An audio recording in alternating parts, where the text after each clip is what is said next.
Ladies and gentlemen of the old world, I hope you're all doing well and welcome to the Conquest World Championship Grand Finals. So today we're going to be casting the bronze match, which of course is going to be best of 7, followed up by the Grand Finals themselves, which is going to be a very sweaty best of 7. So it should be quite a bit of fun. Now, if you guys want to catch the earlier matches, which were quite amazing, I actually watched for a couple hours yesterday, you can go over to Dov Plays channel, and we'll have a link to his channel in the comment section after the video is up, and you can catch all of those previous series, which is going to be quite a bit of fun. So yes, ladies and gentlemen, the first best of 7 match is going to be Snail Cream, wow, that's quite a name, versus Alfredinho. Of course, we know Alfredinho from many tournaments back in Warhammer 2. Still very active in the Conquest community and occasionally dips over to Domination as well. And then we do have Flower and Crabbling playing in the Grand Final. So going to be an ODM versus a VM duel of fates. Something we've seen quite a bit. You know, two very top tier clans in Total War Competitive. And they've had many legendary duels in the history of Total War Warhammer Competitive. So should be very fun, ladies and gentlemen. That is the tale of the tape for the day. So what we're going to be doing now is hanging out for a couple minutes and letting some folks arrive, and then we'll be jumping right into the first best of 7, which is going to be between Snail Cream and Alfredinho, fighting for that third place position. All right. So let's get it. Let's have some fun, ladies and gentlemen. Hope you're all doing well. Yes, we're very close to the end of times. The end of times is going to be quite cool. And yeah, dude, I'm so eager to get my hands on that. That's really going to shake things up in multiplayer. Regardless of what format you're interested in, that is going to be really interesting.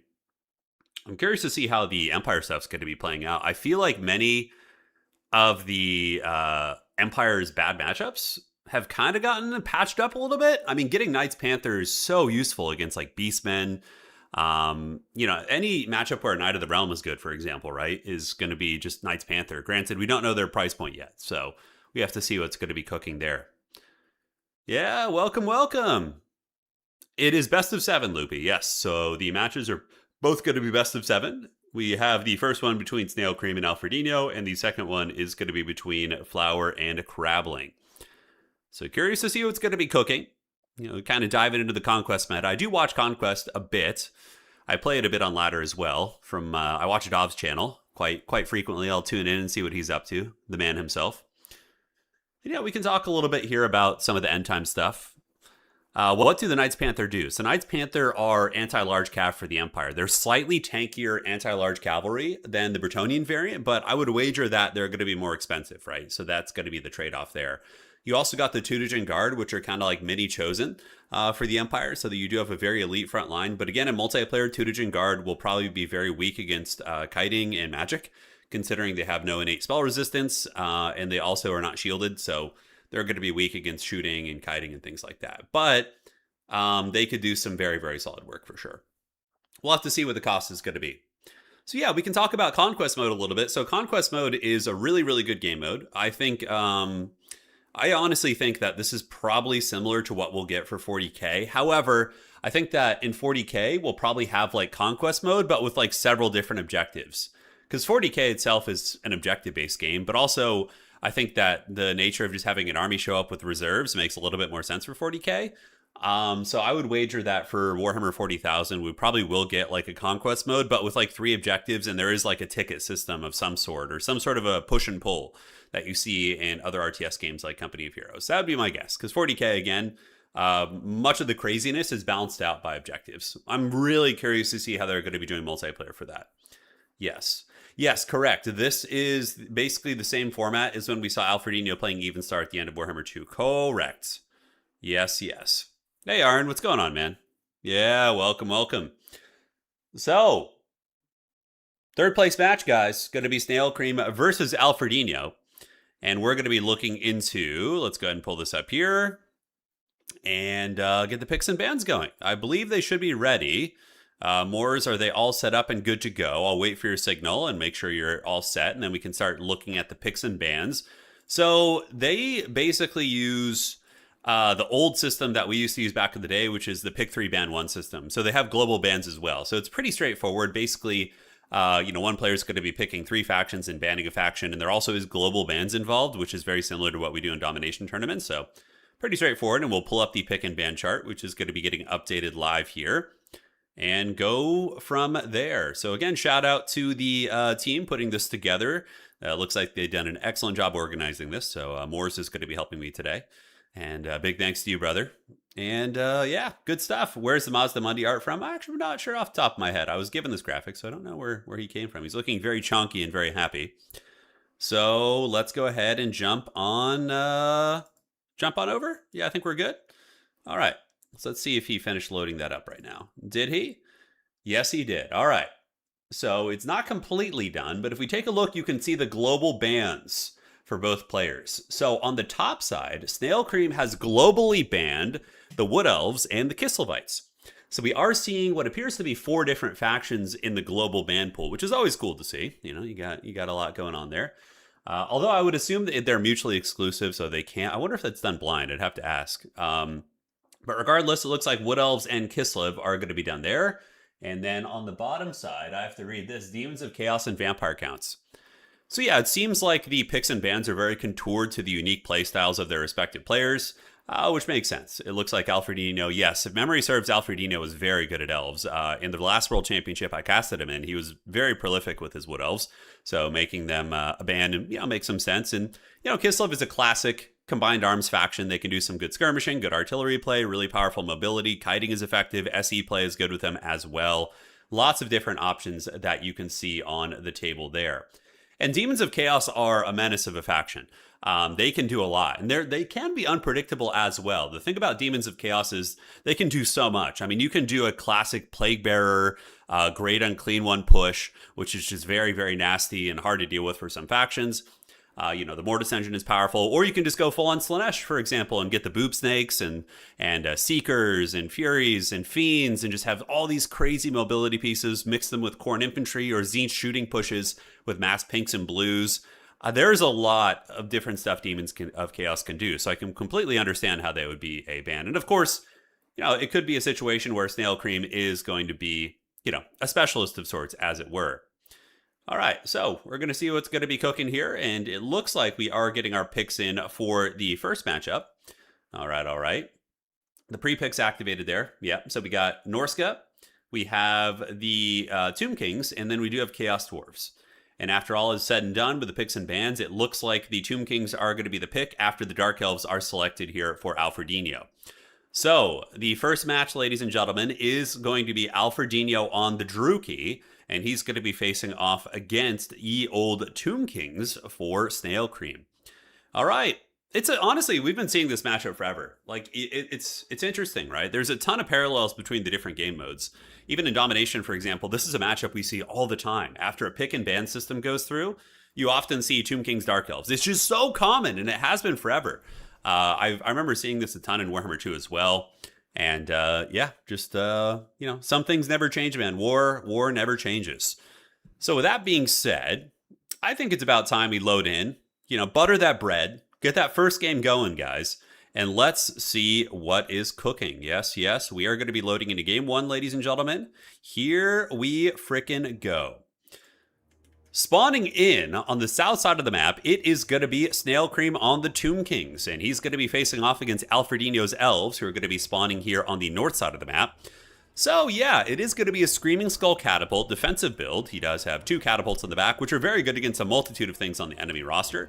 They are great against Dark Shards, Dark Elf Infantry. They can also counter skirmish a little bit with Dark Riders, and are just a really, really solid piece. Honestly, one of the more cost-effective artillery pieces in the game, in my opinion. We do have a front line of chaff units. It makes sense. The Tomb Kings often get their value elsewhere. Tomb Guards have limited play. Occasionally you'll see them, but for the most part, they're avoided because of how vulnerable they are to Burning Head. And it's tricky.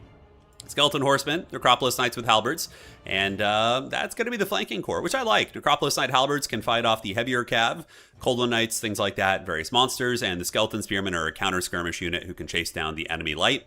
Now, Khalida, I'm not surprised at all. Khalida is very, very strong, I think, in a lot of game modes. She's kind of a nice little combat stick character. 6,000 HP, has poison, does also have an insanely good sniping ability on the Venom Staff. People sleep on this, man. They're always surprised. They're like, oh, why are you seeing Khalida? Who's picking Khalida? But no, to me, it makes a lot of sense. She's very meta, and often she teams up with the Lightcaster for Shem's Burning Gaze and net sniping. And it's going to be exactly that. So it's going to be a Lich Priest here with Net of Amatok as well as Shem's Burning Gaze. So still got it. That is the trick there. And for old Alfredinho, the powerhouse of ODM here, he's going to be rocking the Dark Riders, repeater crossbows, so a ton of mobility, a ton of flanking. Going to be looking to collapse the flanks, maybe using Dark Riders to wear down the Necropolis Knights, we'll have to see. Bleak Swords, caster has to be a Sorceress of Fire, it has to be, right? With Coldwind Knights as well on the backside, and it's going to be 4 Coldwind Knights. All right, ladies and gentlemen, the battle is now on. The cockfight hath begun, and let us see what is going to be cooking here in the grand finals, well, semifinals. Today is the grand finals in general, but this is the third place match in the Conquest World Championship. The finale will be coming after this series. And yeah, a little bit of skirmishing going down to the flanks, but the Ushapti Great Boners are doing excellent work here against the Dark Riders, almost breaking one of them right out of the gates. Necropolis Knights with Halberds going to be chasing away the Dark Riders here. Meanwhile, Alfredinho doing a flank collapse here, getting his Dark Riders to come in and hammer those Skeleton Horsemen. Granted, probably will be a bit of an even trade. But out of the gates, the Tomb King shooting is pretty effective. You do see the catapult singing and doing some great damage here into these bad boys. Meanwhile, on the other side, the Khalida meta is upon us. And we do see the Venom Staff as well as the Shem's Burning Gaze bringing that Lord of Alfredinho down to a very, kind of rough amount of health. A big flank engagement going down to the side. Cold Ones clashing with Necropolis Knights with Halberds, who are backed up by Skeleton Horsemen. So normally it'd be kind of an evenish trade, but considering the Dark Riders of Alfredinho have kind of planted their feet in the ground and are getting some really good armor-piercing shots, could be a little bit better. Although that Catapult Overwatch doing some great work in forcing those guys back, relieving the Necropolis Knight Halberds. On the backside, though, we do see Alfredinho is able to get into the cookie jar and does get on top of the Screaming Skull Catapult. So that bad boy going to be getting dragged down a little bit, but Skeleton Spears, not the quickest of peeling units. We'll have to see if the catapult can be kept alive. But this is where it can get a little bit tricky for the Tomb Kings when their weak front line gets hit. And obviously a massive burning head here from Alfredinho would be a big game changer. Coldwind Knights penetrating through the front line, getting on top of the Chosen of the Gods Ushapti. In the meantime, Alfredinho collapsing on the other side as well, while Snail Cream going to be maneuvering his spears to protect this. Oh, big erect burning head. Oh, that is such a boner-inducing one. Oh my god, that hit everything. The Skeleton Spearmen, Skeleton Horsemen right here, Horse Archers, that is a brutal 4 for 1. Absolutely disgusting, as it looks like Alfredinho is going to be collapsing in on this army and compromising a lot of the ranged assets. That is for sure. Although during all of that, we do see Snail Cream working in the pocket here, able to get his Chosen of the Gods Ushapti out of harm's way, and they are continuing to drop some decent firepower right here. And in the meantime, Coldwind Knights going to be rearranging from their fight and getting on top of them, which is going to be tricky. And it does seem like the Tomb Kings are having a hard time with some of the dives coming in from Alfred. Alfred does also have his Dark Riders online as well, both of whom... is this one shooting right now? Looks like that one was maybe routed and came back and he hadn't noticed yet. Ushapti Summon activated right here, going to be using it to intercept the Bleak Swords and trying to hold things down. Can the Tomb King stabilize with their infantry? And with Khalida, of course, can act as a bit of a carry piece throughout the course of the game. A very good combat character and certainly has the capabilities of sniping down the Sorceress of Fire. Now, nobody's really playing the objective. Of course, the objective is more of a thing to deal with like infinite kiting and spell kiting and things like that. If players have armies that are conducive to just head up fights like this, oftentimes you're going to, not be worrying about the objectives too much. All right, lads, the fight rages on. The Ushapti Great Bows are going to be getting a run down here. Coldwind Knights and Dark Riders chasing. Crumbling are these units at 23 leadership right now. And the Dark Elves just look to be in a commanding position here in Game 1. Alfredinho may be able to pull it out, but let's go ahead and evaluate what the Tomb Kings can possibly do to pull this game back. Khalida here, maybe sniping the Manticore Lord. That does seem like something that could happen. There are still some Tomb King's infantry on the battlefield. We got some Skeleton Warriors here, Spears, Shem's Burning Gaze Caster. But both of the carry pieces for the Tomb Kings are off the battlefield. The Necropolis Knight Halberds are both offline here. The last one going to be taken to Pound Town in a moment. And the Screaming Skull Catapult are gone as well. I mean, I think it's only a matter of time before Alfredinho pulls his opponent apart using these Dark Rider repeater crossbows. Although, does he have another one? I could have sworn I saw another one on the edge of the map, but maybe he just rerouted over here. He did get the objective just in case it goes to a really long KG game, which I think is smart. And now there's going to be another Burning Head going down. We all know the Tomb Kings love the Burning Head. And yes, here comes the shots. The Dark Riders are unleashing in. There's going to have to be a little bit of kiting on Khalida. Of course, she and the Shem's Burning Gaze Caster are both very meta in domination as well. You see that very, very frequently. She's just, like I said, a great combat stick, good sniping, and can go fisticuffs. But I don't know, man. There's just too many Druki infantry. I mean, I just think that there's a lot of Bleak Swords, and Khalida though she's a good fighter, she's not like the best crowd-clearing character in the game. She herself doesn't cause terror, she only causes fear, so it's not like she's going to be just routing off these infantry nonstop. And ladies and gentlemen, it looks like game one is going to be going to Alfredino and ODM. But again, this is a sweaty best of 7 series. So there's going to be many fights going down. And we will see if Snail Cream is going to be able to get some business going back here. Cold Knight's trading super well also. Shim's Burning Gaze on the Supreme Sorceress. Oh my god, did you see that? Alfredino tried to pull his Dark Riders over to block that. That is some sweaty micro, yeah, which is always very fun to see. And the Tomb King's infantry are all but gone. Khalida and the Lich Priest, of course, going to be surrounded by these cav. And that's what's great about Conquest mode. You don't need to worry about like attacking rules and things like that. I think Conquest is a great mode. I'm a big enjoyer of it. And of course, I do watch Dov's channel. You know, from time to time, I'll pop in, watch some replays. Always some great stuff.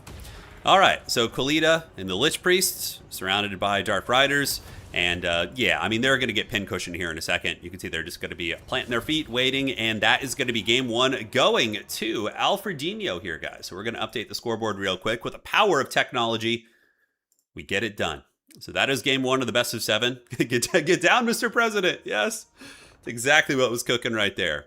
All right, guys, so let's look at the value. Khalida, you know, a couple snipes there weren't bad. She was hanging in there, but for the most part, the rest of the army just kind of got folded. Alfredino's dive was clinical. Dark Elves are actually very good at diving, and he was able to get 4 Dark Riders, 4 Cold Knights, and really just penetrate into his opponent's backfield. Both catapults were shut down within like the first, I don't know, 45 seconds of combat. You know, it was rough, and then obviously the Necropolis Knights, which are, you know, pretty solid, they did well, got wasted by the repeater crossbows. So it was a tricky one, but regardless, it was a very fun match. Yes.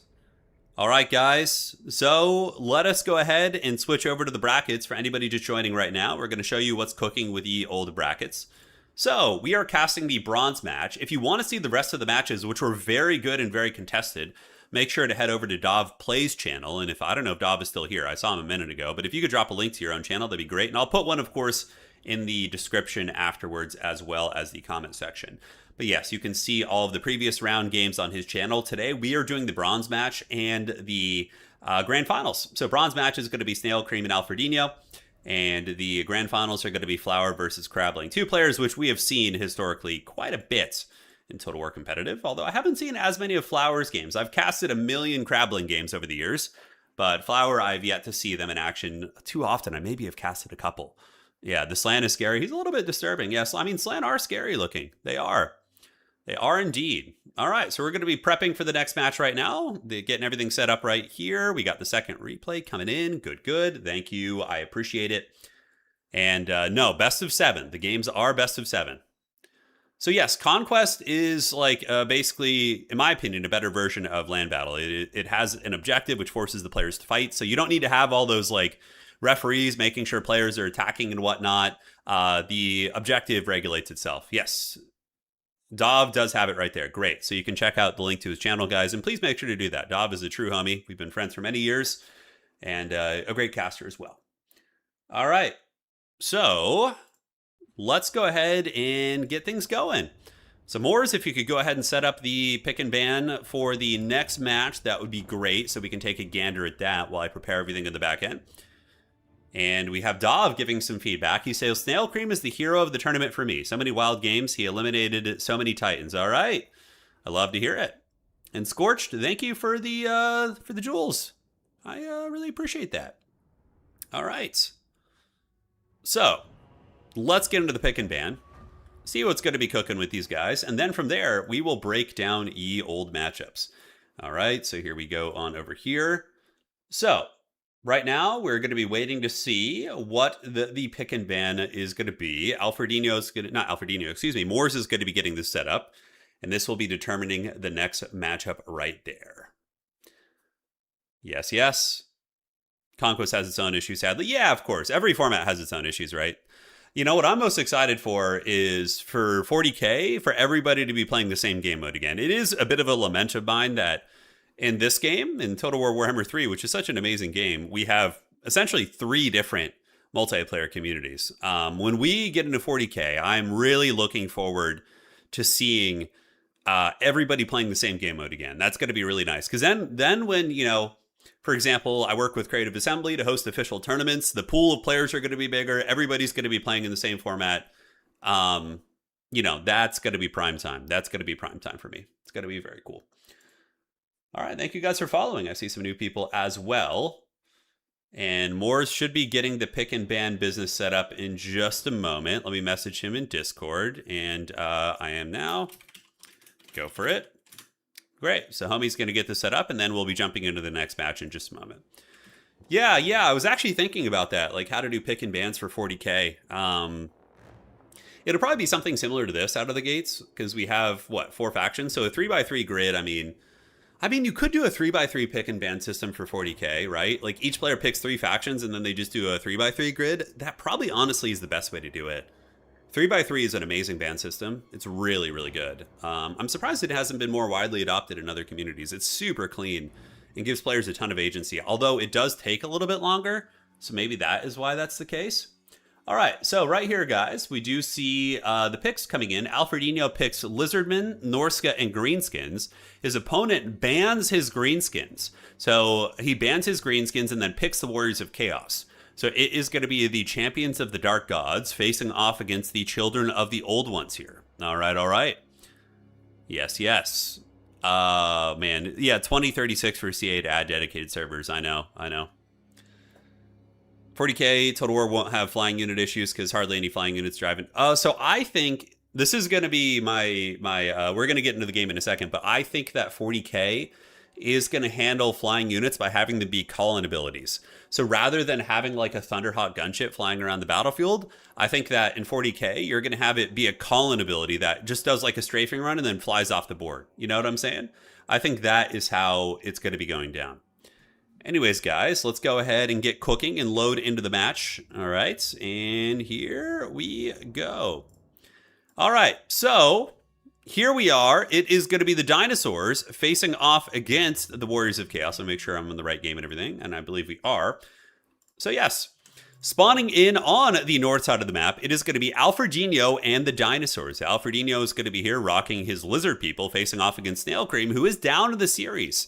Certainly needs to get a win on the board here relatively soon, but he is going to be on the Warriors of Chaos. All right. So let's break down the game, guys, see what the builds look like. And, of course, very skirmish heavy, right? Some things never change. It's going to be 4 Marauder Horsemen just to contest the battlefield and provide a little bit of range poke. In the front, it's going to be baseline Marauders, Aeson the Fallen. Now, does he have some sort of a Nurgle caster to heal this bad boy? Dinosaurs typically are very good at killing big monsters with salamanders and skinks. But it does look like we don't have a ton of that, although there are some Razordons, Coldon Spears, and Skinks here. So yeah, he's got some tools to fight Aeson the Fallen. Marauders, backed up by Rotting Riders. Again, very meta. Rotting Riders are pretty much a go-to in every game format I've seen. They're very solid, a really good, just sustainable piece, and they look super badass as well.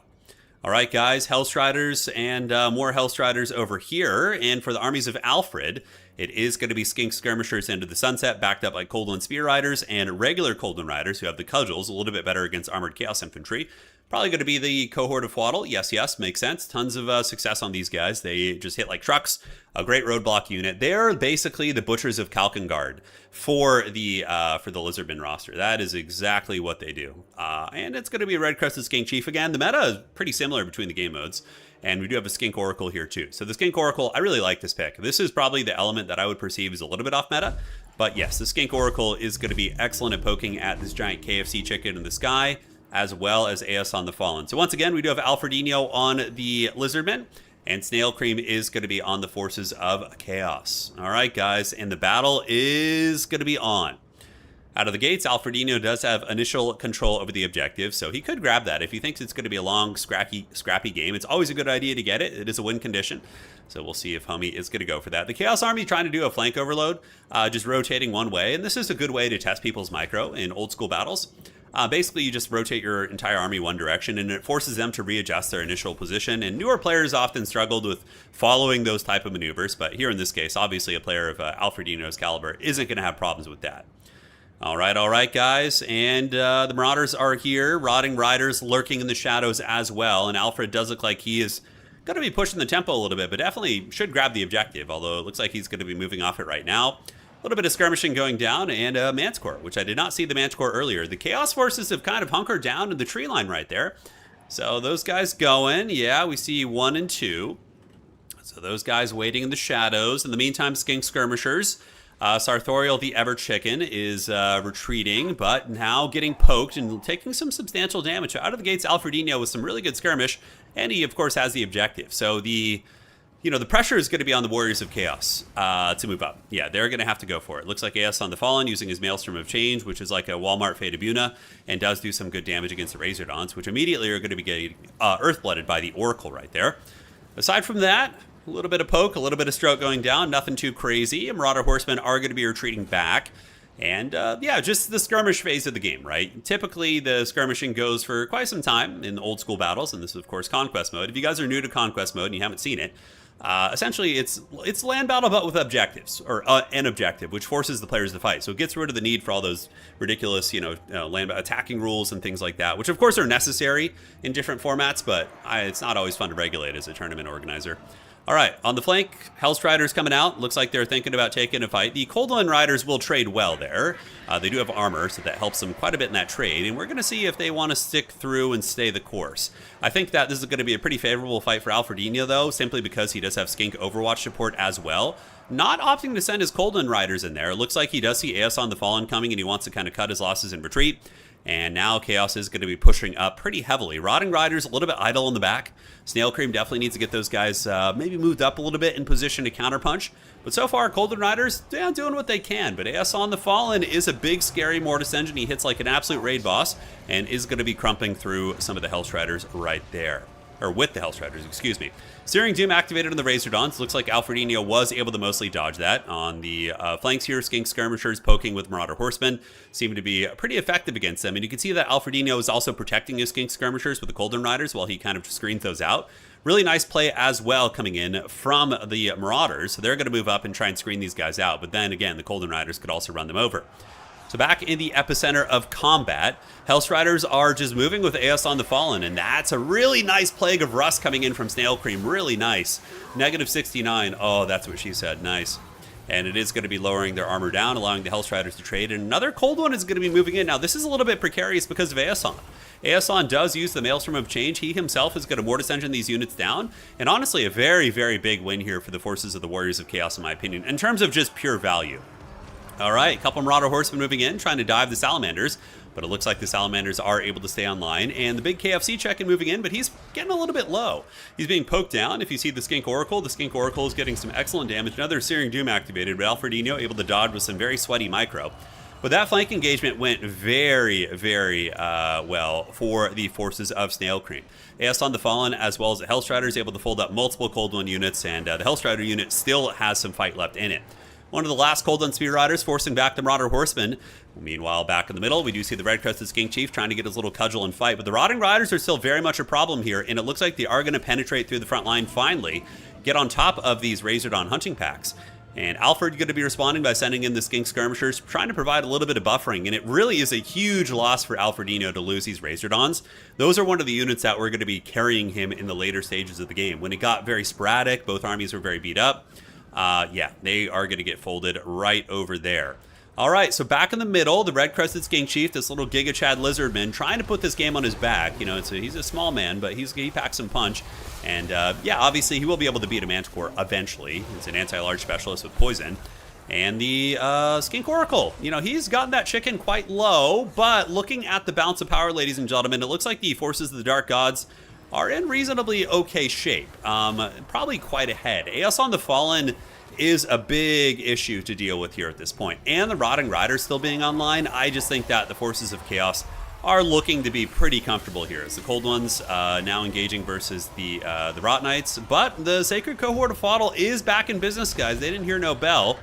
Aeon the Fallen and the KFC Chicken getting a nice Searing Doom right there. Really beautiful Searing Doom there by Snail Cream. He's able to drop it like it's hot right there.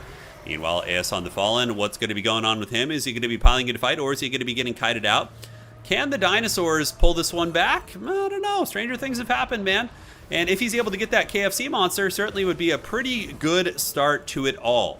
Now let's take a macro look around the battlefield, see what both players have left. It's basically the KFC Chicken and Aeon the Fallen. A couple Marauder Horsemen and baseline Marauders are still in line here. Aeon the Fallen, of course, is an anti-infantry monster. Probably would be able to take down the little skink right here.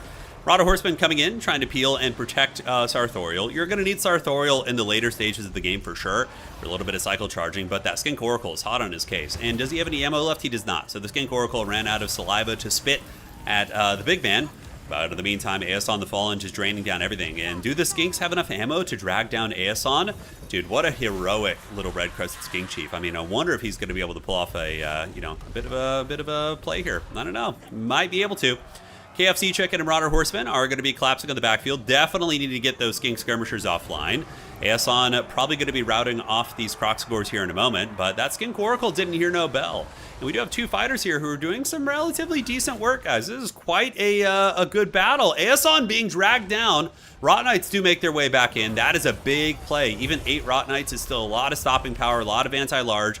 Sartorial, the Ever Chicken, doing the best he can to cycle charge in and take down some of these Skinks. What an absolute cockfight we get here in the later stages of the game as another Searing Doom is activated, and it looks like Alfredinho is pulling this game back, ladies and gentlemen. Aeson is being bullied by the Skink Oracle as well as the Red-Crested Skink Chief. And his Mortis Engine, I believe, still is active even if he's running. Yes, it is. There's always a funky element of this game, but it does look like Alfredinho's Oracle and the little red-crested Skink Chief that could are doing some excellent work and have a big opportunity to pull this game back. What a scrap, and this would potentially put Alfredinho up 2-0 in the series. Now, it is best of 7, of course, but that is a nice little battle there as the Dino is able to drag him down. And I'm telling you, these little guys, MVPs. They still had a lot of ammo left. They were able to put a lot of hurt down. And Sartorial, he's seen better days. And game 2 is going to be going to Alfredinho and ODM in this 3rd place match. GG, well played. Very, very fun game. All right, guys. Skink Chief, dude, look at that guy. I don't know. I don't know if there's like an ascension for these guys, but he would ascend for sure, That deserves, like, the old ones need to come down, give him a pat on the head, tell him he's a good boy, and, do that. No extinction today, that's right. But yeah, like we talked about early on, the Skink Oracle is very effective at dragging down the single entities. He made that game possible by dragging the health down of the KFC Lord, right, for the final battles. And yeah, the rest of the build, very kite-centric. No front line, really. Just Skink poke and then a bunch of Cav to counter poke. It's kind of a classic ODM style, really. Like, historically, if we look back, I feel like an old man now, but if we look back at the olden days, ODM was always very known for these playstyles, like mass, Wood Elf Archers with Cav, Lizardmen Skirmish, that type of thing, right? So it's, fun to see it still being viable. And pretty minimal infantry here. We had a couple, Hellstriders and Rotting Riders, 2,600 value here. Aeson got great value, but at the end, he didn't have the gas to finish the fight. So that is going to be 2-0 for ye old snail cream. All right, so let's go to the brackets, get those updated, guys. Alfredinho is going to be up 2-0 in this best of 7 series. And again, if you guys want to see the earlier round matches, search Dov Plays on YouTube or go to the link that was provided earlier, and you can check out all of the earlier round matches in this tournament, going back to the top 8. So yeah, good stuff. And great organizing by the old organizers. Alfred the Mighty, yes indeed. So we're going to be doing the bronze match today, followed up by the grand finals. So best of 7. So it could be a total of 14 games, which is quite a bit. Or it could be a little bit less. We'll have to see. You never know where it's going to end up. They could be sweeps, and then we'll be done in like an hour and a half. But you know what? It's all good. Sometimes it's how it goes. And I know a lot of people, obviously it's preferred to have a contested series for the viewers, for myself. But honestly, it's kind of cool to see just like dominant performances sometimes, right? Like in sports in general, looking at dominant performances, just really, really solid play with very few holes in it. It's fun. It's very fun. All right, so let's go ahead and head over to the picks and bans. I will give ye old Moors a moment to get that set up while I get this. All right, perfect. So he's working on that right now, and we're going to get this next match primed and ready to go as well. Very cool. All right. So thank you guys for joining today. I hope you're all doing well. I know it's a little bit of a change of our usual pace, but yeah, I like Conquest mode. I think Conquest mode is great. Yeah, I think it's a solid format. So always happy to be casting Conquest games. And we are good to go. Cool. So now let's head on over to ye old picks and bans and see what's cooking there.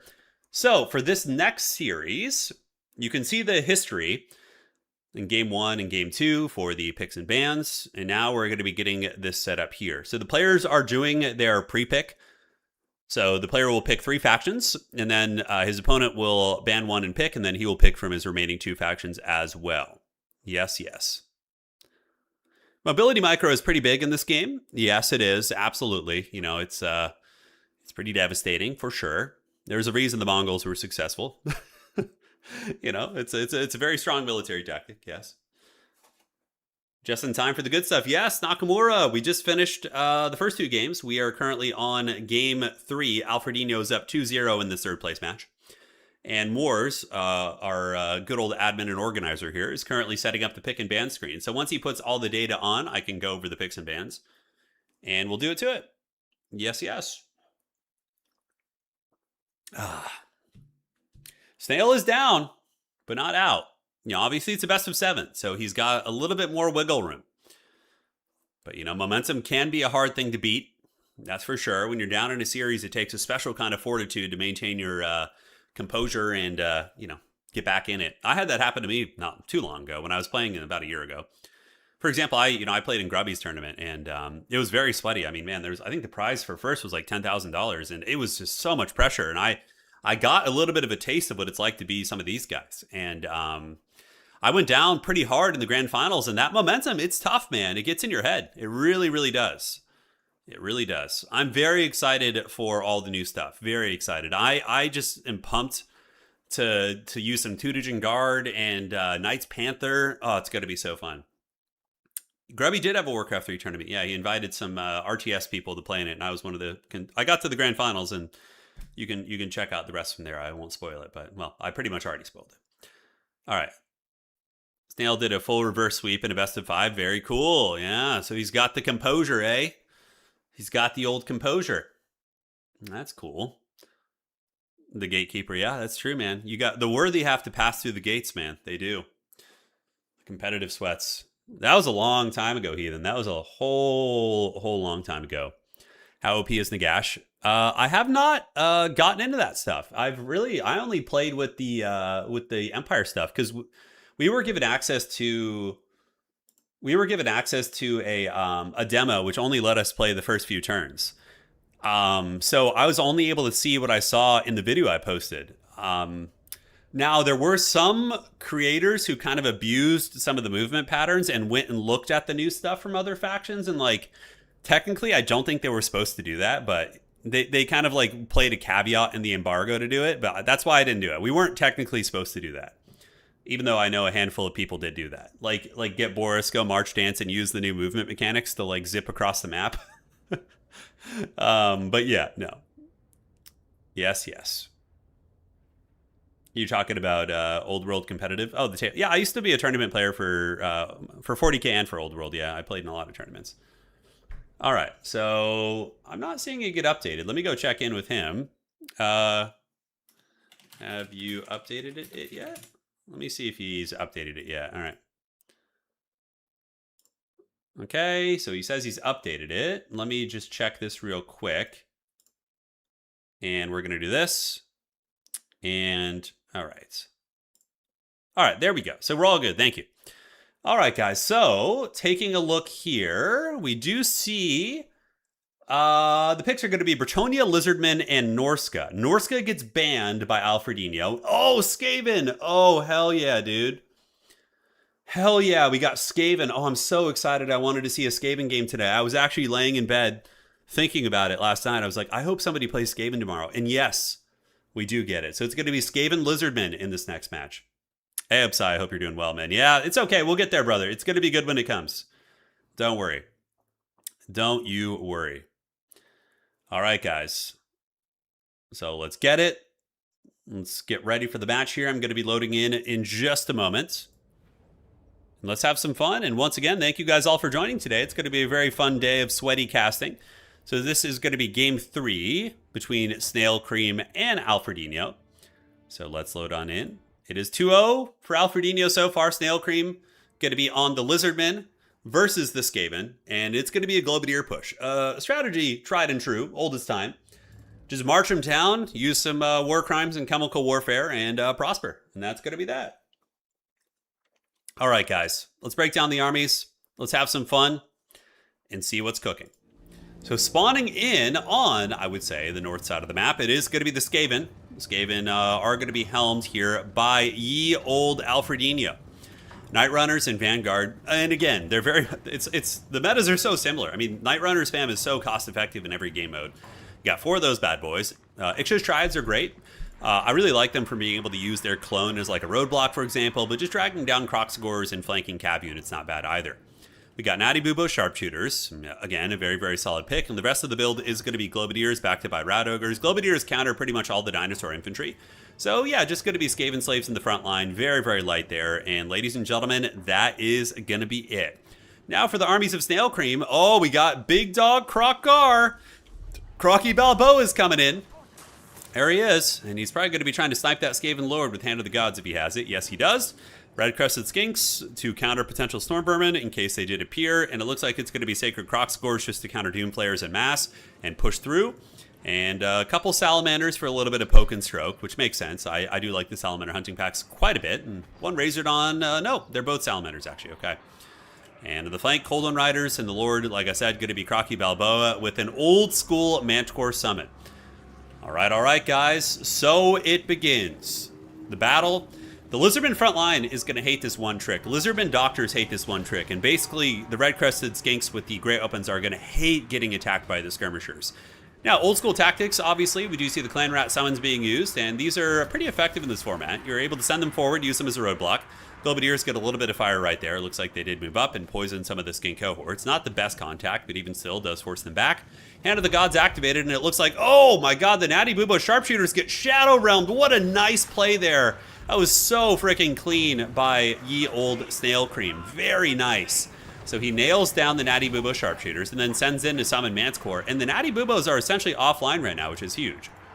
But the War Crimes are in full effect. Oh my god.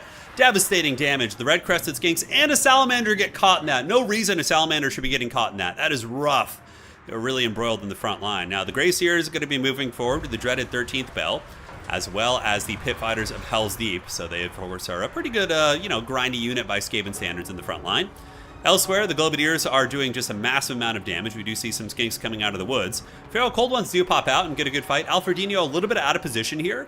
He needs to get the Rat Ogres up, and be protecting them. Granted, I mean, he can protect you shooting with his shooting, but one Globadier unit is going to be going into the trash can, and the other one's going to potentially be in a little bit of danger as well. But so far, the Globes are doing a lot of damage. A lot of the Dino core is getting melted down. Salamander's getting some nice firepower into the Poison Winds. They do have 100 armor, so they're kind of durable against this.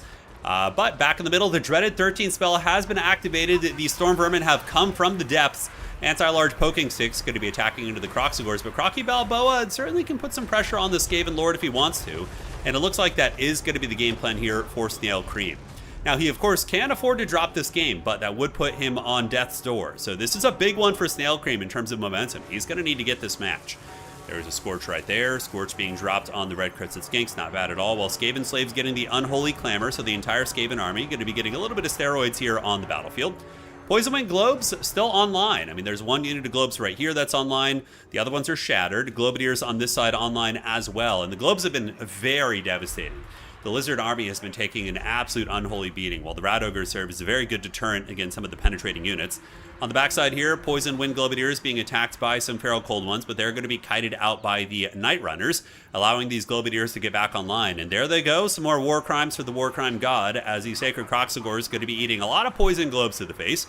And it still does good damage against them. Obviously, a little bit better against infantry. The Death Globadiers are the ones that wreck the big armored stuff, but yeah, it's still draining HP. And might help you break those units with the damage over time. Overall, it looks like this Skaven Globadier fire has been very devastating. The Lizard army is looking very anemic on the battlefield.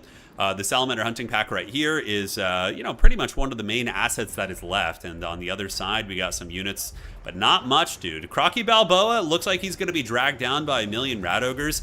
The Globadiers were able to just do so much work this game. Really, really just dropping it like it's hot, ladies and gentlemen. And I think that might be all she wrote here for the Dinos in this match. Alfredinho looks like he's going to be going up 3-0 in this series, and I don't see too many options for a comeback here for Snail Cream. I mean, sure, Croc-Gar is a strong fighter. You get some Manticore summon, but, like, you could just kite out that Manticore summon. It's going to go for the Skaven Lord, obviously, and then you just run the Skaven Lord as far and, drag it for as long as you can.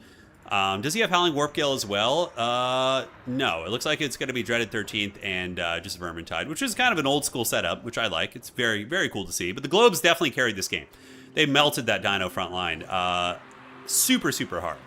So Dinos have one last Death Star of units, but what's going to end up happening is you're going to see the Skirmishers come back in and poke. Oh, that's so bad for the Dinos too. The Natty Boobos still have a fair amount of models back here, 14 of 32. And they're going to be able to finish off Krokar, and that's going to be army losses coming in. And it looks like the big dog Alfred is going to be going up 3-0 in this best of 7 series. One more game, and he is going to be coming in with the ODM steel chair and closing out the series, it looks like. All right, guys. Crocky Balboa hanging in there. How's it looking for him? The Manticore summon looks like it did get pulled back into the mainline fight. Globadiers are moving back up as well. Globadiers are going to be incredibly punishing in this blob. Rat Ogre's certainly seen better days. They're shaken and stirred. We got more globes coming in from the other side. Crocky Balboa is broken, and that's going to be army losses. Victory for the Skaven. GG. Well frickin' played. All right, so game 3 going to Alfred. The Stinky Rats with the Globadier push. Some heavy skirmish as well with 5 of these Ninja Rats. Very, very effective there. So let's go ahead and update the score. That is going to be 3-0 in the grand grand third place match, I should say. Not grand final, so the third place match. And yes. Very fun indeed. Globadiers, how are they looking? Very good. All right, awesome sauce, awesome sauce. Everything kind of performed as you would expect. Krokar kind of got held in check. Nah, the big lizard carry pieces also weren't able to really get any value. None of them. You can see no real good value here. Ooh, 9 value. I don't know if you think he had Flock of Doom. I think it was just Manticore Summon. So, all right, guys. So back to the brackets. We're going to update this. Let's go ahead and get this here. Alfredinho is going to be up 3-0 in the bronze match. And we're going to see what's cooking. Thank you guys for joining today. It has been a fun cockfight so far. Cool to kind of see what's going on a little in the Conquest community here. And now we're going to get the picks and bans going for the next game and get the replay as well. All right. And great. So how you guys been, by the way, man? Life treating you guys well? I sure hope so. Sure hope everything is going well for all of you guys. The future is going to be pretty fun. Got some cool stuff going on, by the way. Some fun announcements while we're chilling here. Obviously, we're going to be doing a lot for the end time stuff. I'm going to be planning I'm going to pitch some events to Creative Assembly, but also Faction War will be happening ideally with the new stuff. That will be very fun. On top of that, for other games, I will be able to show some Battle for Westeros soon. So I was sent access to that, and I will be able to, in the near future, very soon, talk about that more. I can't talk about it today, but I can just say that I have gotten it and tried it, and I'm very excited to share that with you guys as well. So, yeah, fun times are coming, man. Fun times are coming. Hand of the Gods is a good ability. Yeah, I mean, it's very, very strong for sniping. Hey, Sparata, thank you for giving out 5 community subs. Yes. All right, lads. Let's get going. Let's have some freaking fun and go from there. So, question from chat says, am I right in thinking that the game has suffered power creep? Some of the older factions? I mean, like that game, the Skaven literally didn't use like anything except the Natty Bubo sharpshooters. Everything else was like vanilla Skaven. Like their best units were vanilla units. So there are things that do get power crept in this game, but it's not as bad as one might think. Yeah, it's not too bad. Bretonnia is actually one of the best factions in the game in domination mode. I can't speak to Conquest, but they're very good. They're very, very good. All right, guys. So let's head on over and look at the picks and bans for the next game. And let me make sure I have this all set up here. Cool. And thank you to Moores for helping admin all this goodness here today. He's done a very, very good job. And yeah, we're going to get this set up. Yeah, it is one of my biggest gripes with Total War Competitive is like the DLC. Like needing all the... I personally have pitched to Creative Assembly that considering how small the multiplayer community is in this game, it might seem bigger than it is based on what you guys see on various channels and watching, because a lot of people like to watch this. So you're like, oh, the fair amount of interest in it maybe correlates to a big player base. Well, that's not necessarily the case. If you look at Total War Warhammer Competitive or Total War Warhammer, you might have 25,000 to 30,000 daily players, but maybe like 100 or 200 of those people are playing multiplayer, right? So what I pitched to Creative Assembly was, I was like, hey, you guys should do what StarCraft did. You should just make multiplayer, the factions free for multiplayer. Just make all the factions and all the DLCs unlocked for multiplayer, okay? What that is going to do is, that's going to make people can go try those in custom battles and multiplayer with their friends, and then they're probably going to be interested in the campaigns and buy them for the campaign. I personally think it would be a huge win for everybody. I think it would make Creative Assembly more money, and I think that the multiplayer community, it would make it easier to get into their game as well. You know, it's like getting try a preview, right? Because most people just play for campaigns. You know, most people just try for campaigns. Yeah, so there's that. Anyways, that's my boomer rant for the day. So now we're gonna switch on over, and don't confuse the suits with your logic and common sense. Dude, I'm telling you, it would be more effective. CA would make more money that way. It wouldn't even just be like a selfish thing for players where we just want free shit. It would actually be better for them. Yeah. You have 15 hours in multiplayer, but not a single minute in multiplayer. Yeah, that's totally normal. Yeah. I've pitched it before. And I don't think it's going to happen, but I was like, yeah, I think that'd be really cool. Anyways, guys. So, ladies and gentlemen, let's go ahead and take a look at the picks and bans. So we're going to switch on over here. There we go. This is game 4. Alfredinho up 3-0. So Alfred is going to be picking Greenskins, Tomb Kings, and Norska. Okay. Very cool. And then it looks like it's going to be an Empire pick for Snail Cream. And who better to pick when you're down, you're behind, you know, you're fighting all the horrors of the old world. You know, you need to scrap back than the Sons of Sigmar. Now, Empire has a really good kiting. They can actually do some very nasty stuff between the Outriders, grenade launchers, pistoliers, heavy cav units, mobile monster characters. Pretty fun. So yeah, it's going to be Empire Greenskins. So he picks Greenskins, and after his opponent bans Norska and picks Empire. That is the tale of the tape. All right, guys. Let's break it down. And let's get into the match. And once again, thank you all for joining today. And here we are. All right. So, guys, here it is. The Greenskins looking to be a very heavy Goblin Wolf Rider army. So it's going to be some light Goblin Wolf Riders with Goblin Wolf Rider skirmishers, Forest Goblins, actually. Mass Boar Boys, backed up by Orc Air Boys. Ruglud's Armored Orcs are meta in every format. Boar Boys, Boar Boys are incredibly good against Empire. Basically, the way to beat Empire in most formats is just to bully their cav game, because Greenskins are favored in the cavalry fight. So you can really cause a lot of havoc there. We have an Arachnarok Spider character to handle probably a tank commander, potentially, if that were brought in. And yeah, that is going to be the tale of the tape. For the army here of ye old Snail Cream, Snail Cream is going to be rocking Demogryph Knights with Halberds, which again is meta in this matchup. You're going to want Demogryph Knight Halberds to at least give you a fighting chance against the Greenskin Cavalry. We have a Steam Tank, we have a Spear Box, and a Life Caster to heal the Steam Tank and Demis. And a Great Cannon is going to be teeing off here on the Goblin Great Shaman, able to drag down some health as well with a couple War Wagons. So yeah, this is very much like an old school kind of land battle style here. Just kind of hunkering down. You got your cannon, you got the dreaded Box of Doom. Demogryph Knights are one of the few things that can fight Greenskin Cav. So I'm an Empire main as well, and yeah, you pretty much always bring the Royal Outdwarf Gryphites. Their ability to turn fights, especially with healing support, is really, really good. All right, and then eventually you can pull the wagons back into the box and they can just kind of poke. It looks like there's going to be a Vindictive Glare coming down from the Goblin, and it is going to be hitting the Gryphites, but not making the best contact. It doesn't kill any models either. All right, so, ooh, man, don't miss micro that. That would be a disaster and a half. All right, so Gork will fix it, and now the Demis are going to be retreating back into the box right there. The tank commander doing some shots down the side of the formation, but the big spider is going to be coming in as well. This is not going to be an easy one here, ladies and gentlemen. The Goblin Great Shaman going to be nibbling away at the Master Engineer right now. Yes, yes.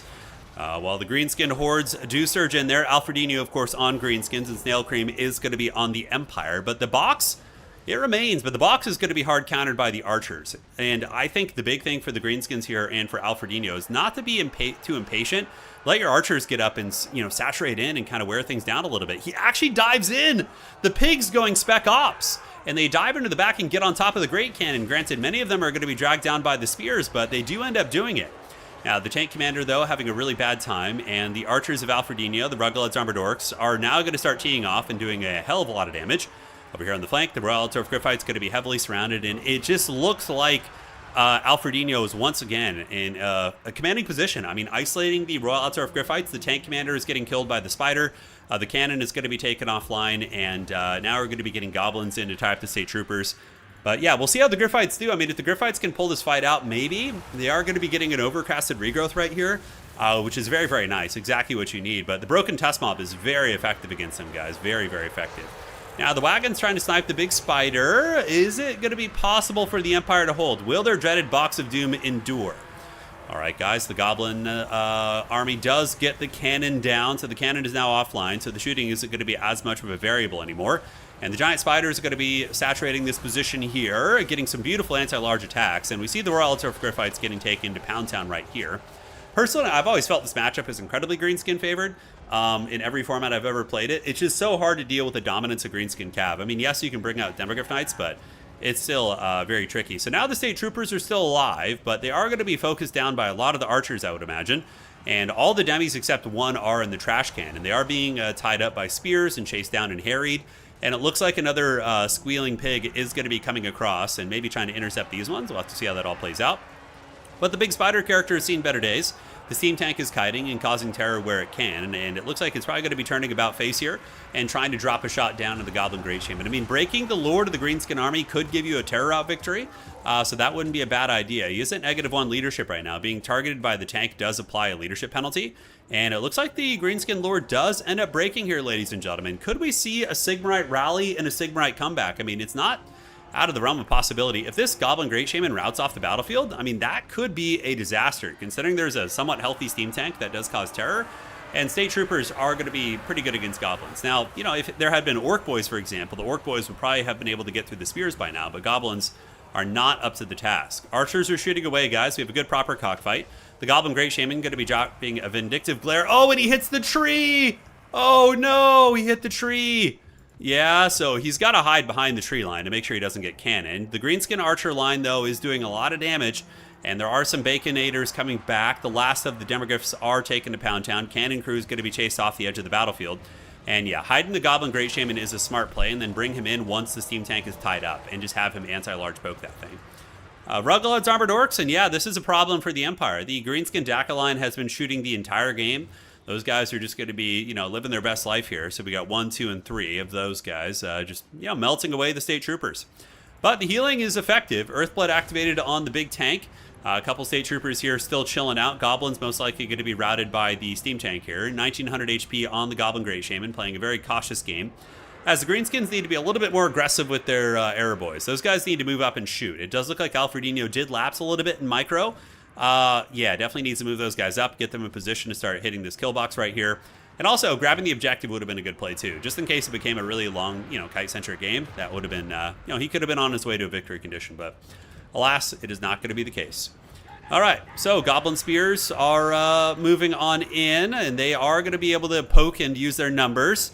The Archers are definitely the win con here. I mean, there's so much ammunition left on these guys, actually. That is pretty insane.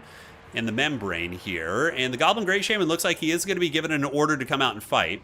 I honestly think if Alfred just moved up these Orc Arrow Boys, started shooting into the Spearmen in the back while they're fighting the Goblins, and their shields won't help them, and just break them, then you just surround the tank with your Spider, and you just kind of live long and prosper, right? All right, so there they go. And the objective is going to be getting grabbed by the Greenskins, so they are going to be sending unit over there. The Baconators are coming in, and it looks like the spear position is finally going to be broken. The tank commander is going to be trying to move out and get a shot on the Goblin Great Shaman.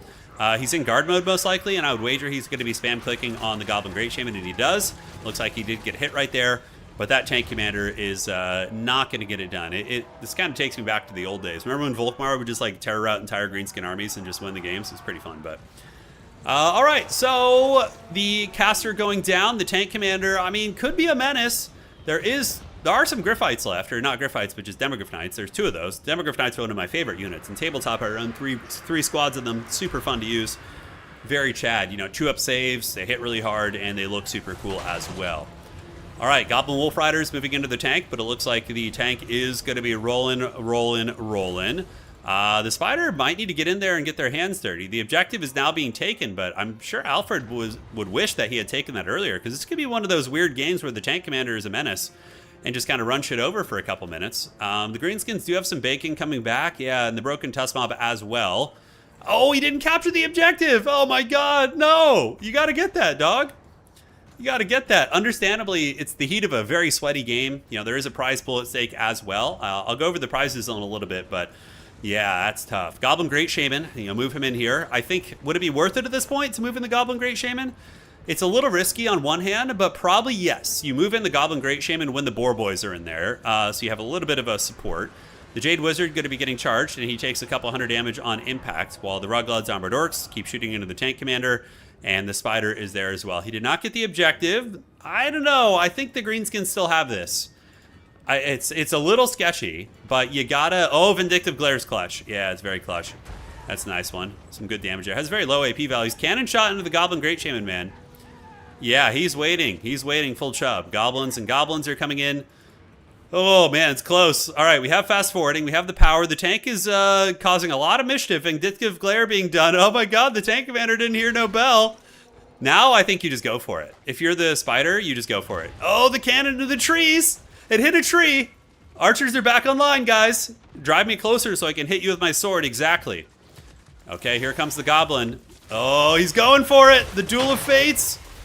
Oh, cue the music, guys. If Alfredinho wins this game with his Greenskins, it is going to be a 4-0 in the series. Right now, the Spider's at about 1,000 HP. Bacon's going to be charging in from the back. He's really... I mean, he would probably be close to winning on points if he had just grabbed it earlier. That would be one win con here. But it looks like the tank commander is going to be broken by the Spider. I mean, a steam tank isn't designed to fight a big Spider as well. All right. 500 HP on this bad boy. 195 as well, ladies and gentlemen. The steam tank commander is done for. And Alfredinho going to be securing third place in the Conquest Championship for ODM. GG, well played. And great games by Snail Cream as well. Those are some good contested games. Alas, he was defeated by Alfred, but still a very, very good series nonetheless. And now, ladies and gentlemen, we are going to be advancing on to the grand finals. Yeah, after a short little break here, where we'll just kind of talk about all this goodness. And wow, that was great. Fun match. I really enjoyed the hell out of that one. I didn't think it'd be that close, but again, I think the army fighting heavily favored Alfred, but the steam tank commander still can be a late game menace. Yeah, Wagons did all right. Cannon got taken offline. I think the demis were a little bit awkwardly positioned. He kept getting the demis caught out in the open. But yeah, it is a hard matchup. I honestly think Greenskins are favored there. And I played a million Empire games. It's a struggle. It really is. Knights Panther, will they make a difference in that matchup? It's hard to say. They have anti-large, but they do not have the best armor piercing. So maybe. I mean, they certainly don't hurt. It probably would be a more cost-effective option than Nemrogryph Knights. Maybe. We'll have to see. All right, guys. So let's go ahead and head over to the brackets and get that updated. Congratulations to Alfredinho for securing third place in ye old Conquest Championships. Good times. And now we're going to be getting going to the grand finals here in just a moment. So let's do this. Yes, all good. Replays for finals, please. One at a time. All right. Yeah, I mean, Boar Boys aren't spammed in every single matchup, but against like enemy cavalry factions, yes, they are. Because they're just so cost effective against enemy cav. For freaking 650, you get the baseline version, and they just trade so well into more elite knights. You know, they're so good. Nolan will install anti-spider shielding next time. That's right, they will. That is going to be the plan. All right. And now let's get this all going. And the grand finals, man. You guys excited? I think it's going to be fun. Always cool to see what's going on the other side of the pond here in the old Conquest community. Looks like the metas are pretty similar, actually. Nothing, obviously the play patterns are very different, but yeah, similar in many other ways. All right, let's do this. And cool.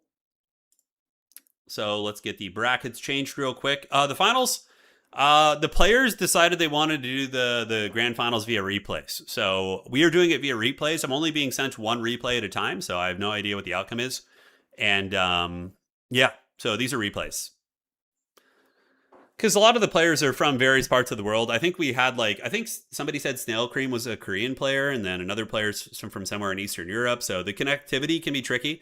And understandably, when there's a lot at stake for these guys, I prefer finals that are live. I think it's a little bit more exciting, but honestly, this is still great. This is really good.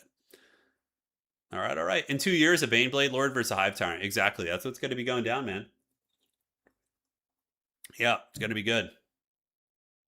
All right, so give me one moment. So let me set this up real quick here, guys. And I just need to get the names changed up here. Okay, so it is going to be Flower versus Crabling. Of course, Crabling played in pretty much back in Warhammer 2. He played in most of our faction wars and also our seasonal championships and things like that. Very, very strong player, as you guys know. And yeah, looks like we are about good to go, guys. We're about good to go. We got the replays all set. Got to make sure everything is good here. Yeah, the winner today wins a $5 Applebee's gift card. That is exactly what the prize is going to be. Ooh, you guys are going to like this one. This is going to be fun. Yes, yes. Yes, yes, indeed.